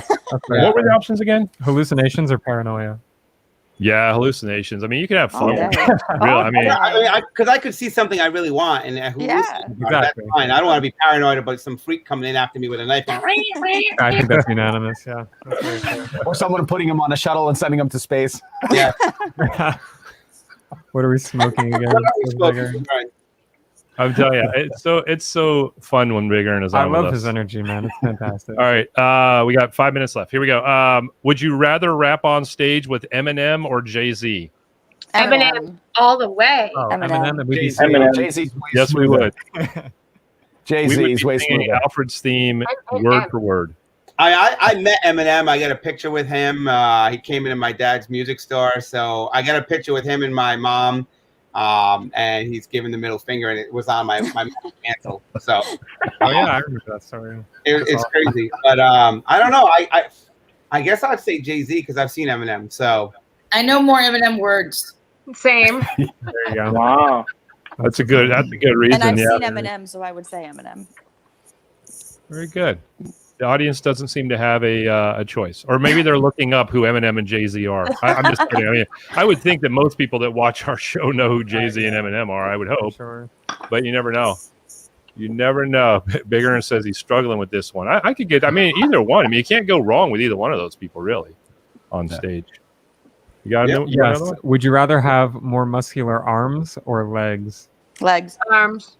Arms. I need arms to hold the camera. I'm gonna say. I'm gonna say. You show your arms more than your legs. I'm gonna say Arms. legs. I think legs for like functional purposes. Like I I'm can gonna like, say legs because I like to when I walk and do exactly. my exercises and stuff, and I don't know. I'll say legs. I'm gonna say legs. Me too. Yeah. I was a gymnast. Tough one. I go for Yeah, legs. I'll give you honestly. I haven't decided yet. I'll let you know when I decide because I have One not. of each. All right. So, would you rather get rid of Pop-Tarts or waffles? Waffles. Oh, waffles. Waffles. Waffles. See ya. Get rid of I'm gonna have to get rid of Pop-Tarts because I love Wow. Yeah, Wow. What do Pop-Tarts ever do to you? Why? You know why? Pop-Tarts? I know. It's like You know- cinnamon, sugar, strawberry. Yeah. Well, why can't I think of that place that's down your end? Waffle House? Waffle IHOP? Oh yeah. Pecan waffles. That's what I want. We don't have them up here. If you haven't gone to Waffle House and you've had those pecan waffles, sorry, it blows out those Pop-Tarts. I do love Waffle House. Yeah, that's a little There's a different. running joke about Waffle House. Is there? What is it? It's We didn't say specifically which kind of waffles, so that's why I'm throwing that out there. if you've eaten anything off the Waffle Waffle House menu, you can't complain about what's in the COVID vaccine or something like that. It was hilarious. Interesting. That's a good one. Interesting. Interesting advice. Yeah, I thought it was funny. Pop-Tarts are silly rabbits like tricks. I like it. What is this? Peven syrup is the bomb. Oh, pecan. Oh, yeah. Pecan. Yeah. Yeah. Even. We're over here like goofing off, and Premium Celebrations is like, I have some serious questions I like to ask. Drop them in Drop there. 'em in. You know, whenever I show up at the show, it's over with, man. So if you've got serious questions, please drop them in. Until then, we are going to just keep asking these stupid ones. Yeah, Yeah, run it. Would you rather vacation in the mountains or at the beach? Beach. We're all Beach. Rhode Island. I mean, you Yeah. can't say no. You know what's funny? As I actually say mountains, but I feel like that's 'cause Well, I'm in yeah, it Florida. makes sense. Where we're geographically located makes sense.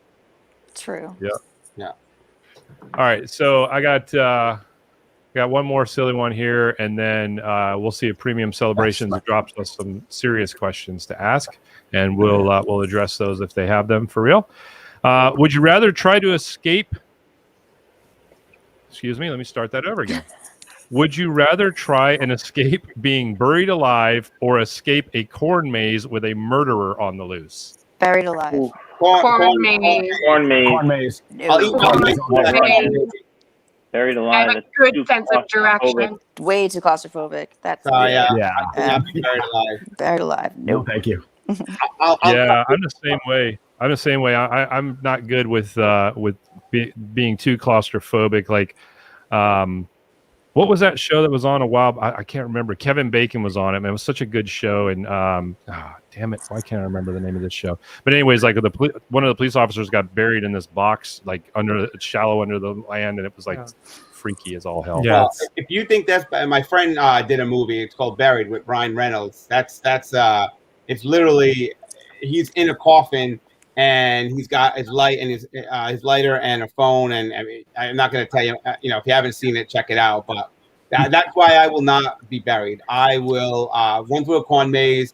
I will smart that guy. I'll run through the middle of the corn. If I got to grab some corn, chucking corns at this beach. I mean, I'm not that corny, so I'm ready to go. That's funny. Not that corny.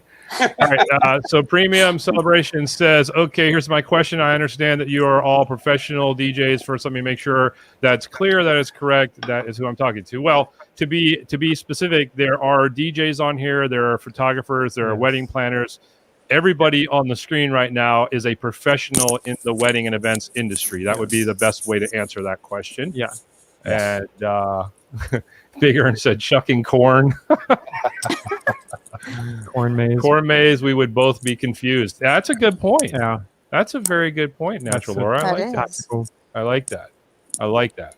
All right. Do you have one more? We got one more. I really want to give Premium Celebrations an opportunity to ask their question and address whatever it might be that they're checking into about. This is fantastic. Would you rather be stuck in an elevator or on a Ferris wheel for 24 hours?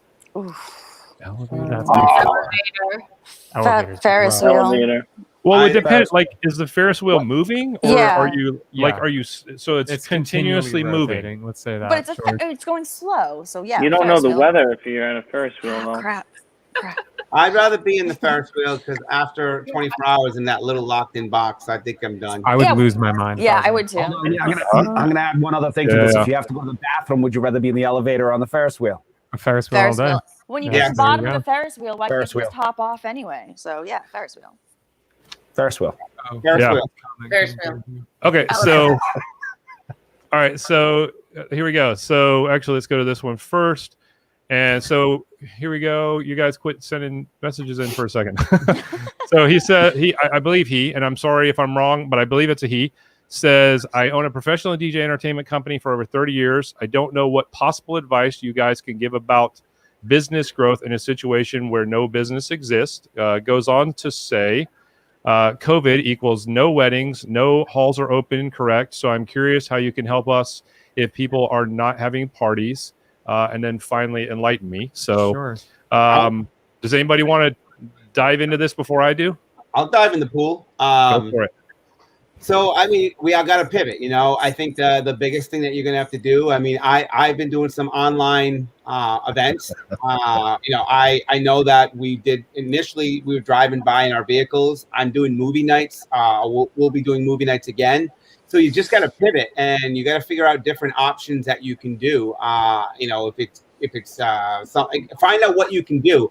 Maybe you're not going to be able to do exactly what you did if you're closed down or your venues are closed down. So try to find other options that you can do. Can you do it? And I don't know what city or state you're in, and if you're in full dead winter like we are, or if you're in more of a warmer environment. But if you can, if you have a vehicle and you can bring in your truck and DJ from the vehicle, perfect. If you've got a transportation company you can partner with. transportation company like Rockstar Limo, like we have here, you can, maybe partner up with them with a vehicle, go by and do birthday parties.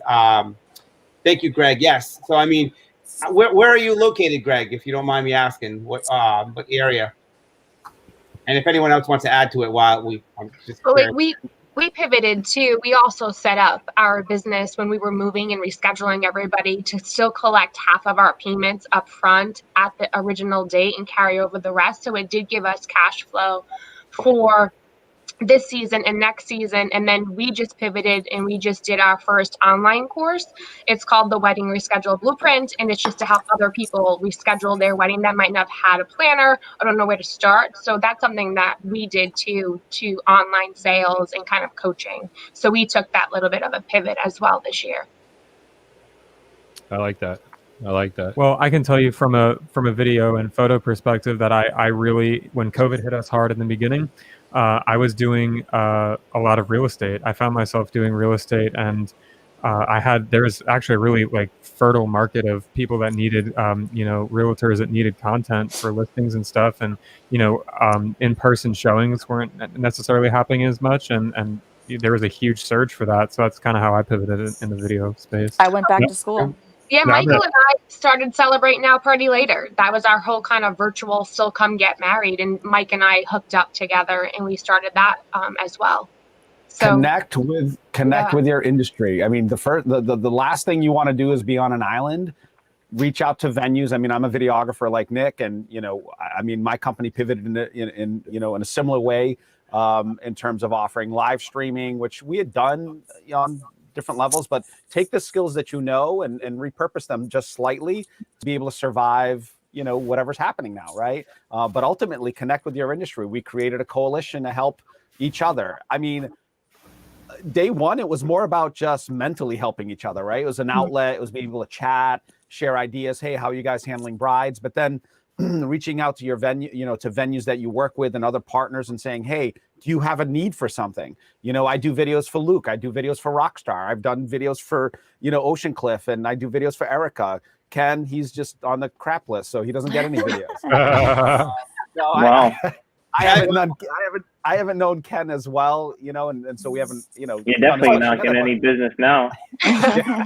But you know what, Ken, you were right there today, so now you're in the spotlight. So you'll be in the spotlight. Now it's your turn. So, but I think one of the things that Luke and I can echo from other just networking groups, networking is about putting in the work and then getting the results later, right? So be active in your industry, participate in it, give to it, and it will return. So, I mean, events are in our market, we're in this, Northeast, so we're in Rhode Island, but our market, there were smaller weddings. Our company actually did 22 weddings this year, okay?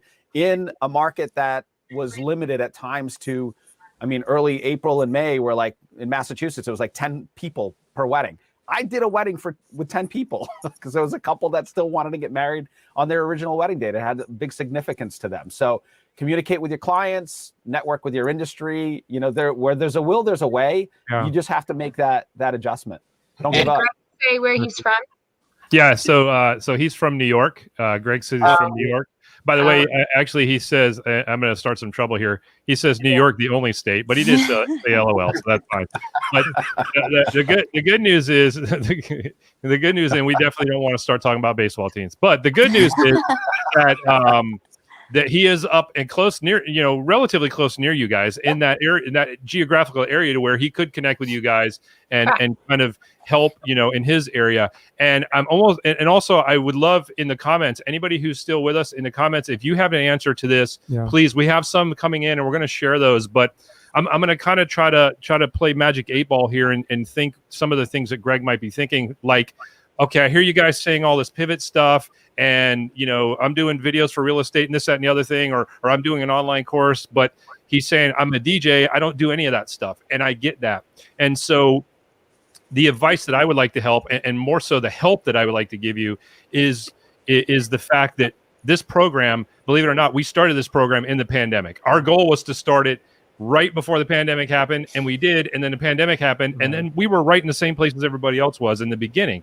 Now, we're kind of fortunate in Florida. We've opened up a little bit more, but we have dealt with all of the same struggles. We've dealt with postponements. We've dealt with cancellations. We've dealt with shutdowns. We've dealt with people that don't want to dance. Like, we've dealt with all of that stuff. And our hope and our goal with this show and with this community is to reach out to people like Greg and reach out to people in the industry and say, how can we help you? And if anything else is just saying to you, listen, if your business is not working for you right now because of circumstances that are not your fault, it is not your fault that COVID happened. It is not your fault that your area is shut down. It is not your fault that you can't work right now. However, I will say that it is your fault if you don't realize that and figure out what you need to do in the meantime. You don't have to shut your business down. You might just have to put your business on hold. You might just have to find something else that you can do in the meantime until people are getting married again. So that's the best advice I can give you. Trust me. I've been DJing my entire adult life. Literally, if I had to go get a job right now, I have no idea what the hell I would do. But what I do know is that if I had to do that to take care of my family, I don't have enough pride to just say, well, if I don't get to DJ, then I'm just going to go down with the ship. And I'm not saying that you're saying that, Greg, but what I am saying is that sometimes pivot means moving completely somewhere out of this industry into something that you can do to take care of your family until you can come back into this industry. And nobody will think anything negative of you because of that. And I will be absolutely proud to see you do that in my mind. And I'd love to hear a success come out of that, Greg. So I hope that helps. I don't know. And the only other thing I would mention as well is, I mean, again, I don't know if it's just a work type of thing, or I know for us, a lot of it became, financial. It became a financial burden. We were fortunate enough to go after funding that was in our area. So you should definitely review and see if there's some funding out there. I know the PPP was just released, and I believe even if you're a sole proprietor, you can do it even if you're just a single person. So if you haven't taken advantage of that, do so. I mean, I just sent out the paperwork. I'm ready I did the first round last year. We're going to do the second round, and I've already got the paperwork. In fact, it just came in tonight, but I haven't had a chance to finalize it. So if you're looking financially to get you through, this time frame, go look for, take advantage of the PPP, and then check in your state and see if there is any funding available to you. That way you can take advantage of it. A lot of states have put out grants, and don't be scared if you fill out a grant and it comes back refused or denied. Call them, explain your situation, the parameters. You might not have filled out the form right. Many people have. If you call your commerce department and say, "Hey, this is who I am. This is what I do." Is there a grant out there that, again, these public servants or public officials are there to serve you, so they're there to help you, and most people they're kind people. I mean, they're not there to take advantage of anything. They're there to help you out through the process. So don't be scared to just call in and explain what your situation is, and you'll get a lot of additional help that from doing that. So I could even say too. The comments, scroll a little bit more. There's a couple of comments that some of the viewers had that I just think is helpful too. Like, just know that we're here to help, man. And at the end of the day, like, wedding business growth, I mean, doesn't mean we're going to teach you how to build your business in a pandemic where you can't build your business, obviously. But we are going to try to help you do stuff that will continue to, if nothing else, maybe help you sustain relationships. This is a great time to be building relationships and doing things like that when maybe you're not working. But anyway, go ahead. I'm getting fired up now. Yeah. We have lots of DJ emceeing micro weddings for 15 weddings. We don't recommend background music because you still need a trained pro for the experience. Yep. 100%. Good stuff. Natural Aura. We are professionals who definitely diversify with different skill sets. B&G are still booking dates and just pushed toward the end of the year or next year. Yeah, absolutely. Good awesome stuff, man. Good stuff. Keep going. Let's see. Yep. Weddings aren't the only avenue for events now, and looking forward, I've been able to work with vendors from live events to program those services for virtual. when it comes to conference and meetings. Absolutely. I can see that we've kind of done the same thing. Again, that's a pivot. And this next one I love. I wish I knew who this was from. Yeah. Whoever put this in here, please tell us who your name is in the comments, because I want to give you credit for this one. Go ahead. Yeah. Videographers are also excellent video editors for record meeting content. Yes, I've actually done that. That's so awesome.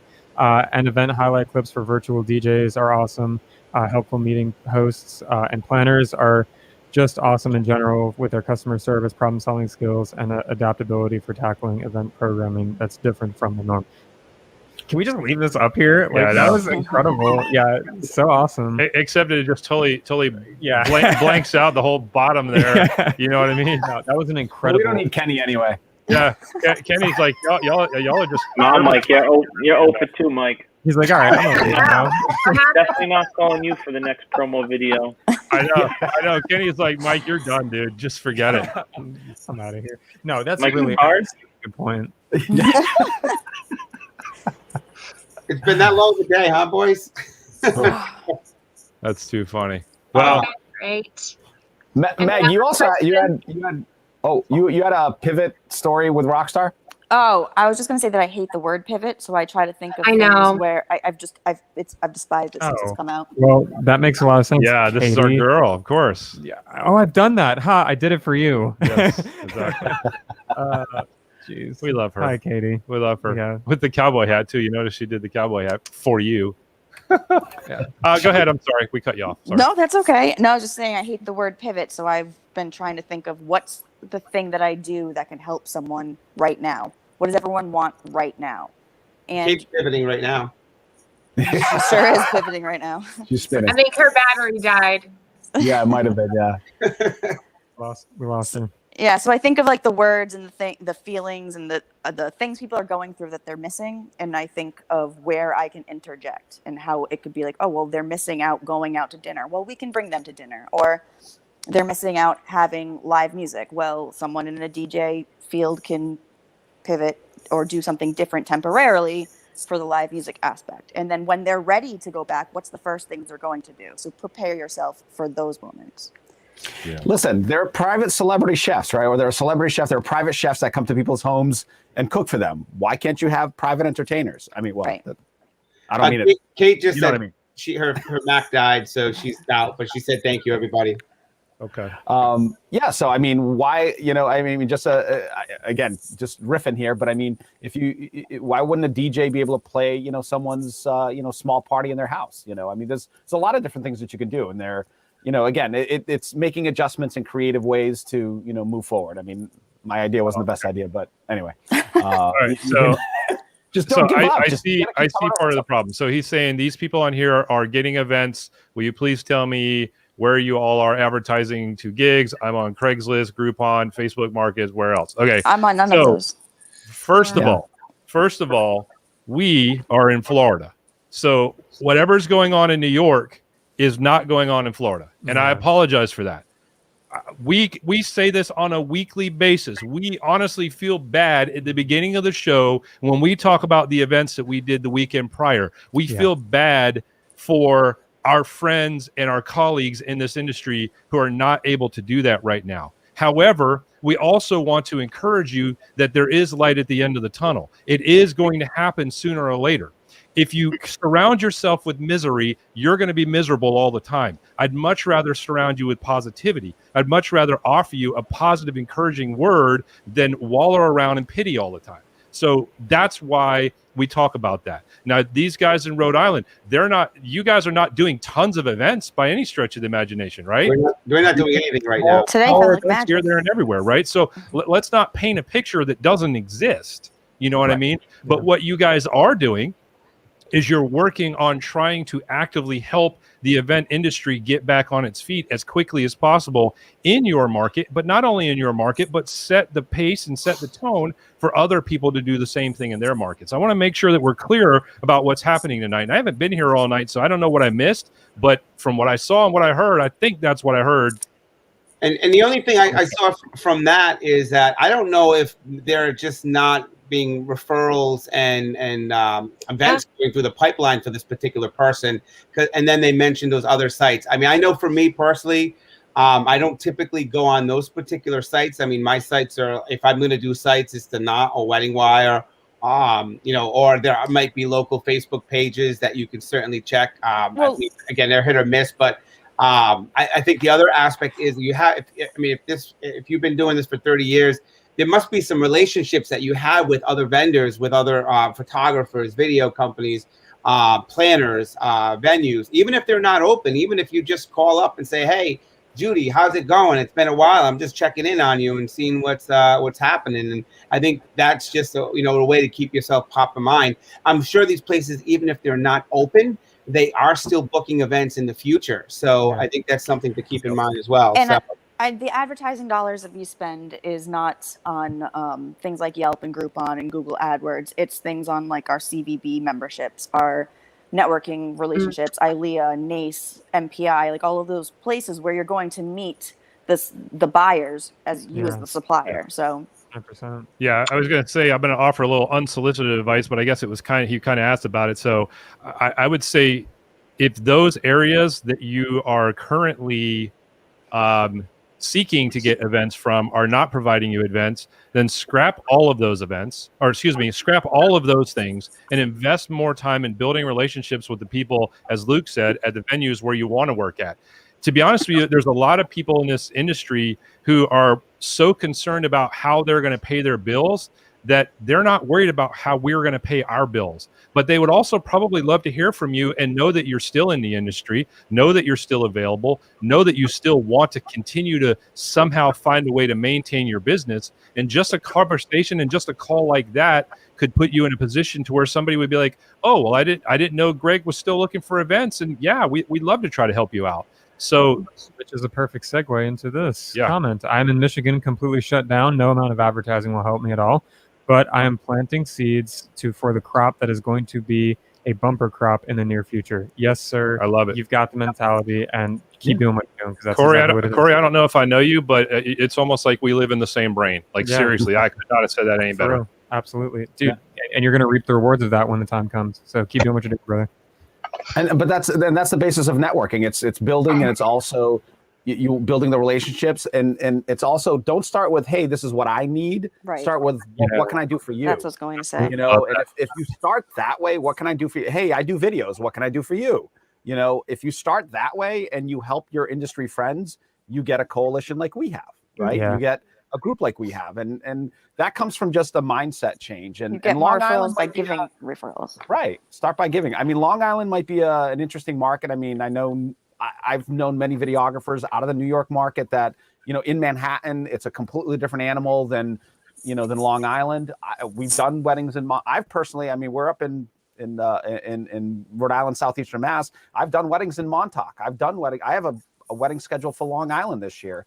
You know, we have clients that do have and hire us for destination weddings. We can bring our services elsewhere. So you know what?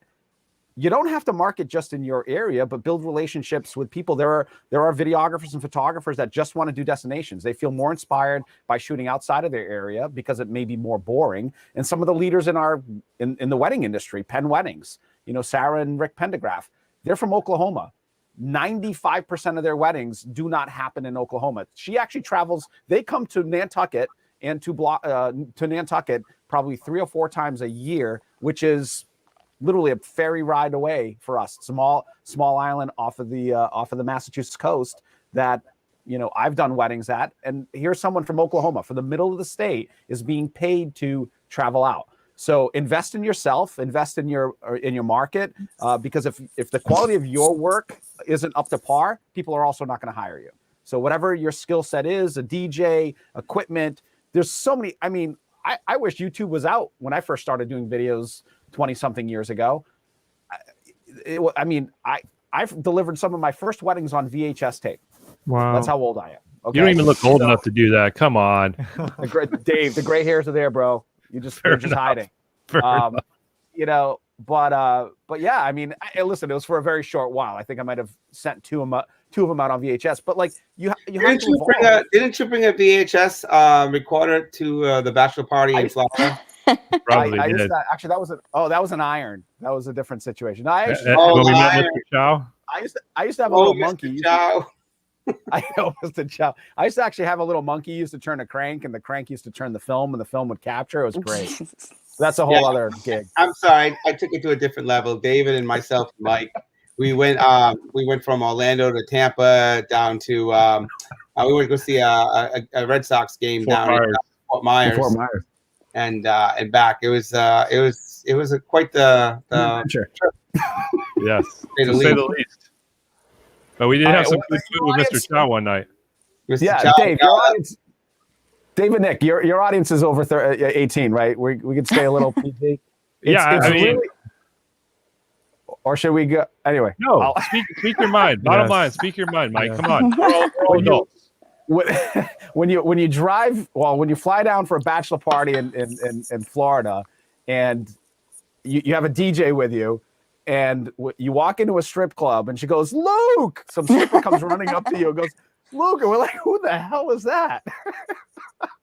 You remember that girl, Luke? I wasn't even there. This isn't being recorded, right? Oh, it absolutely is not. That was probably the second most funny moment of that, to me anyway, of that trip. I was like, oh my God, this is awesome. Wait, is this Luke's bachelor party? No. This is a different guy named Luke. This is Luke Skywalker. The different guy, yeah. Luke Skywalker from right. Miami. That's not his email or anything, right? Yeah. Okay. This was That was Luke awesome. Campbell's. Yes. That was Luke Renchan with a W. Did you notice the news story? Yeah. Had a W on the first time of the year. Yeah, I know. I was driving home and I saw that. And I'm like, wait a minute. They totally spelled his name wrong. How do they do that? Okay, so I want to address this, and then before I blow my top, I'm just going to address this and then be done. So Greg says yes, but then I have to charge people travel fees, and in this economy, people would rather have someone local than me, even though I am very good. Okay, here's what I'm going to tell you. If you're that good, don't charge the damn travel fees. Would you rather make some money or no money? I'm just keeping it real, man. Like, I'm saying this from a place of love, and I'm saying this but like hard love, okay? Because you can either make excuses or you can, or you can make solutions. True. And I hope that doesn't come across the wrong way. I say that with an incredible amount of love. But at the end of the day, you can continue to keep making excuses, or you can find solutions. A simple solution to that comment is don't charge a travel fee, period. Yeah. No, it's a great point. I'm sorry, but it just seems like it makes sense. Yeah. And there's ways, I mean, you can obviously, unless you have all of your pricing listed on your website, there's ways to work travel fees into a quotation. We do it constantly. I mean, even locally, where I am in southeastern Massachusetts, I'm a half an hour from Providence, about an hour south of Boston, right? So southeastern Mass is kind of the bastard stepchild of Massachusetts, but we have these beautiful islands, Nantucket and Martha's Vineyard. Presidents go to those islands, right? So for me to get out to Martha's Vineyard and Nantucket, my prices are higher because it takes me longer to get there than it would, another location. And then sometimes we have to stay overnight because guess what? The ferry stops running at 10 o'clock. And the wedding, the event that you're shooting is not necessarily always done by that time. So you work those fees into the quotation. Definitely, look at you have to look at your whole business model and how you're doing things. And then also always sell with confidence. I mean, being successful isn't having the best cameras or the best equipment. It's, it's having good practices in place. Go ahead, Luke. I just went and I went to try to see if I can find his website. So I believe I found your website, Premium Celebrations. The first homepage has a bunch of kids on a microphone, and it looks like, it's like singing. So I'm thinking it's more Sweet 16, more kids celebration. So I'm not sure. I guess the question is, what do you I see that you have weddings on there, but a lot of the initial stuff that I initially see on your website, if this is your website, is kids, and it doesn't seem like it's shooting for weddings. So I'm not sure what your focus, if you're focused on everything or if that's your primarily focus, but I mean, I guess it just depends on what you do and what your market is and what you're looking for. But the first thing, I mean, if I was a bride and I was looking on this website and I went to the homepage and I saw that, I wouldn't think weddings, and I would probably immediately turn off to something else. I mean, I'm just, that's just my honest opinion. If you're trying to shoot more for weddings, if you're trying to shoot more for these the kid events, then I think it's perfect way to start the page. But that's just what I saw. I mean, I wanted to do the diligence of just checking to see a little bit more, because obviously we do want to help you and make sure we can give you some advice on things to help you. So I mean, I know I just did a training myself. I'm actually doing the Joe Bunn training myself. That this was the second day, even though I had to miss today. But yesterday was, one of the points was like, go through your website, check everything, look at every little element of your website, make sure you don't have broken links and things like that. So I think, that's a platform in itself. If you haven't gone through your site, check that stuff out. I mean, I looked on here, and again, the first thing that came to my mind is it was, like bar mitzvahs or sweet 16s or something along those lines, because I saw glow sticks and glow products and props. So again, if that works for what you're shooting for, then that's perfect. But if you're trying to shoot more for weddings, you may want to change that. I don't want to say pivot. I might want to change that that site a little bit, and maybe rebrand it a little bit to clients that you're trying to attract. Or even having like a. I think we're looking at the same one right now, or even have like a carousel of photos. You know what I mean? Like it still could have this, but maybe also a slideshow type deal, or a carousel of photos where there's this, and then because we just looked it up on our end as well, and a bride and groom and things like that. I want to put this comment up because I think this really makes at least the first part of this comment. I hear you guys though, and I make money other ways. It's just devastating because this has been my life. I'm great at it, and I can rock a crowd. I think any DJ is going to probably say that about themselves. But at the end of the day, like, I think that's the crux of the situation. It is devastating. Yeah. It is frustrating. Let's be honest. Most people that get in this industry because they love what they do. Yeah. If you're a DJ, you love DJing. If you're a videographer, you love shooting video. If you're a florist, you love flowers. If you're a baker, you love cakes, et cetera, right? Like, that's the majority of the reason why you get in this industry. So to have that ripped away from you and have that taken away from you, when in all reality you feel like it's not your fault, which you're absolutely right. I understand that. Yeah. That is painful. That is tough. And that is hard. You know what I mean? And this guy, Corey says $15,000 DJs are in the same boat. Superstars are made in the off season. This is a mega off season, like it or not. Man, I love this guy. Corey, we need to connect with each other, man. I love what you got to say tonight. But yeah, you know what I mean? Like, but and then he did say that that helps. So hopefully he was referring to the comment about the website. Yeah. I mean, at the end of the day, man, even though I get fired up, like I said, dude, I just do it because I love people, and I want to see you successful. I want to see you to be able to hit us up down the road and stay in touch with us in between and say, hey, I'm implementing some of the things that you guys suggested, and they're working, they're helping. Or come to us and say, everything you told me is bullshit. Tell me something different because that didn't work. And that's okay too. Like, I can take that from somebody. Right? Or as a quick example, sorry to interrupt you there, David. No, go ahead, Mike, please. Erica, that was just on here, is a successful wedding planner in a great market. So Newport's a great market. She has a business coach. She has people that do social media for her. She invests in her business, right? And so different people are at different stages always, but I mean, we're in the industry in itself. I mean, DJs have conferences.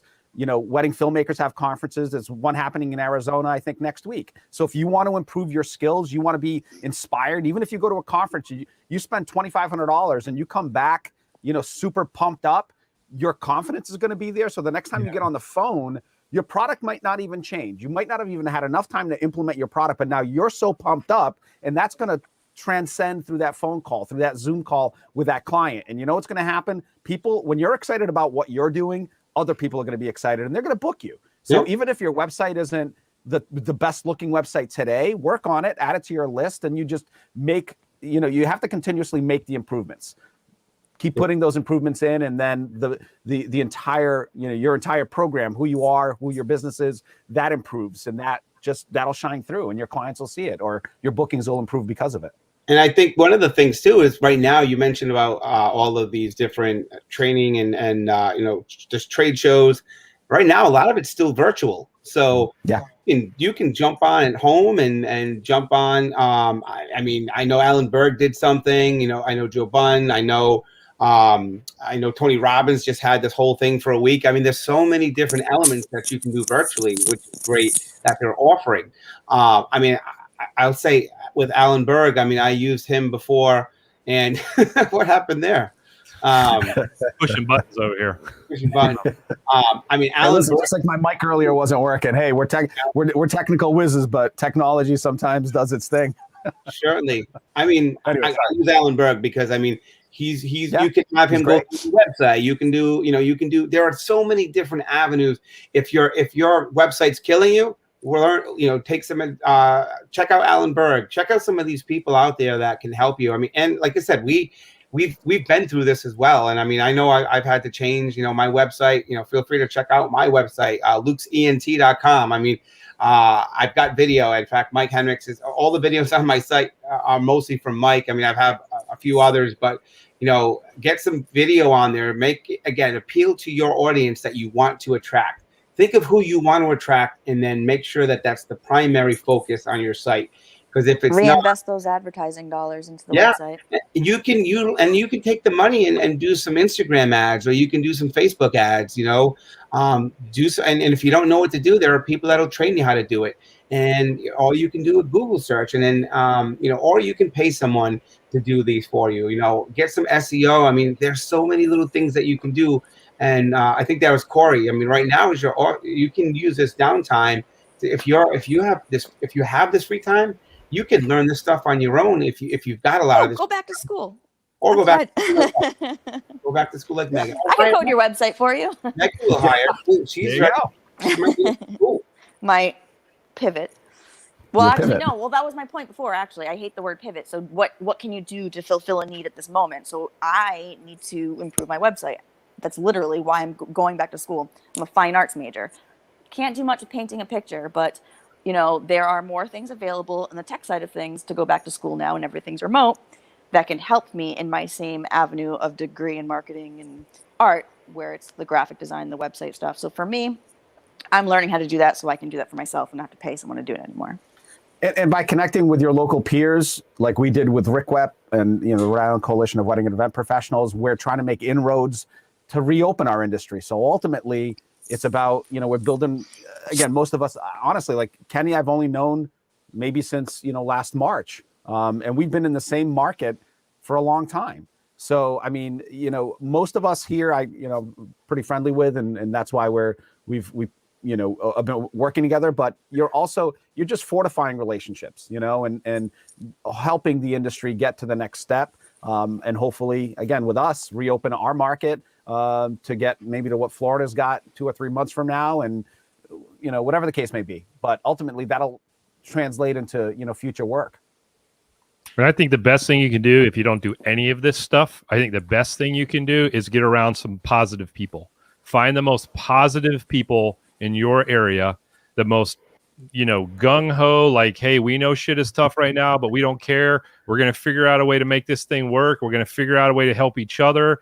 I mean, just being transparent, man. I got to call this guy every once in a while, even in our situation where we are here. I got to call this guy every once in a while and say, look, man, I need some pick-me-up today, man. I mean, I feel like I'm probably one of the most positive people, around, but that doesn't mean I am 24/7.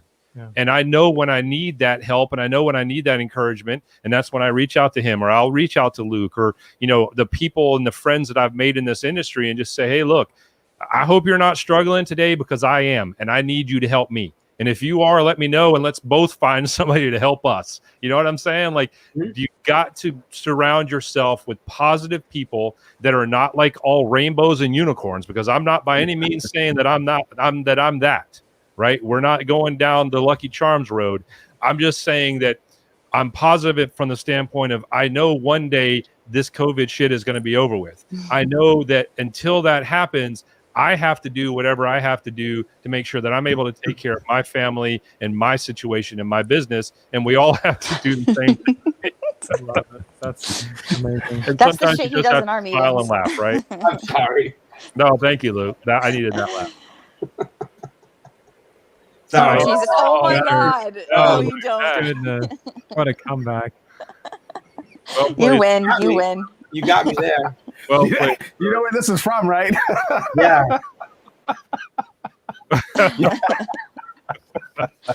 All right. Well, I don't know. Have we think just we've- lost our minds I think tonight? so. I think I don't know. Greg, is Greg even still out there? I don't. Greg I just crashed some was random like, party. he That's hasn't all been I watching know. for the last 20 minutes. Like everything we're saying, we're just saying to ourselves, maybe. I don't know. Maybe we're helping some other people that are out there watching. I don't know. Well, look. Oh my goodness.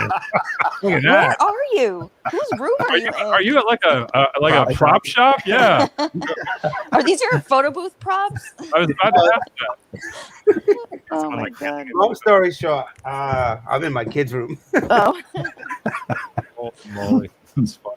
Well, I mean, we're over 2 hours. Yeah, we're well over. Is that a record? Is that a record yet? Is anybody even Is it listening? just us? Are we just hanging out? Is this just a Zoom call? It says we still got people watching, so I mean they're not Nice. commenting, but people are watching, so Because they're you know, wondering what the hell is going on now. right, exactly. Well, let's We've just become that channel. do. If anybody has any questions or comments and you're watching right now, drop them now because otherwise we're going to shut it down. We're going to go over to Clubhouse for a little while, for about 20 minutes. We're going to chat on Clubhouse for a few minutes for anybody that's in there with us. And I just, again, while we see if anybody does, thank you guys again. Thank you for sticking with us for these 2 hours, number one. And number two, I just cannot thank y'all enough for how hard you're working up there. Yeah.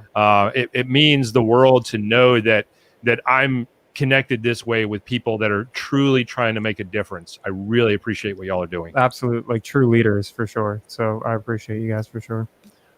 Thank you guys for having us on. Yes. Thank you. Absolutely. The rest David? thanks you as well. They text and said Yes. so. They've been going all day as well. So it's today was a long day for a lot of us, and you know it was interesting to say we're going to do this tonight. And obviously this was actually planned before we made it official. We booked this over a month ago, David. I think. Yeah, absolutely. We did. We didn't have actually our mock date booked, and ironically, it fell on the same date.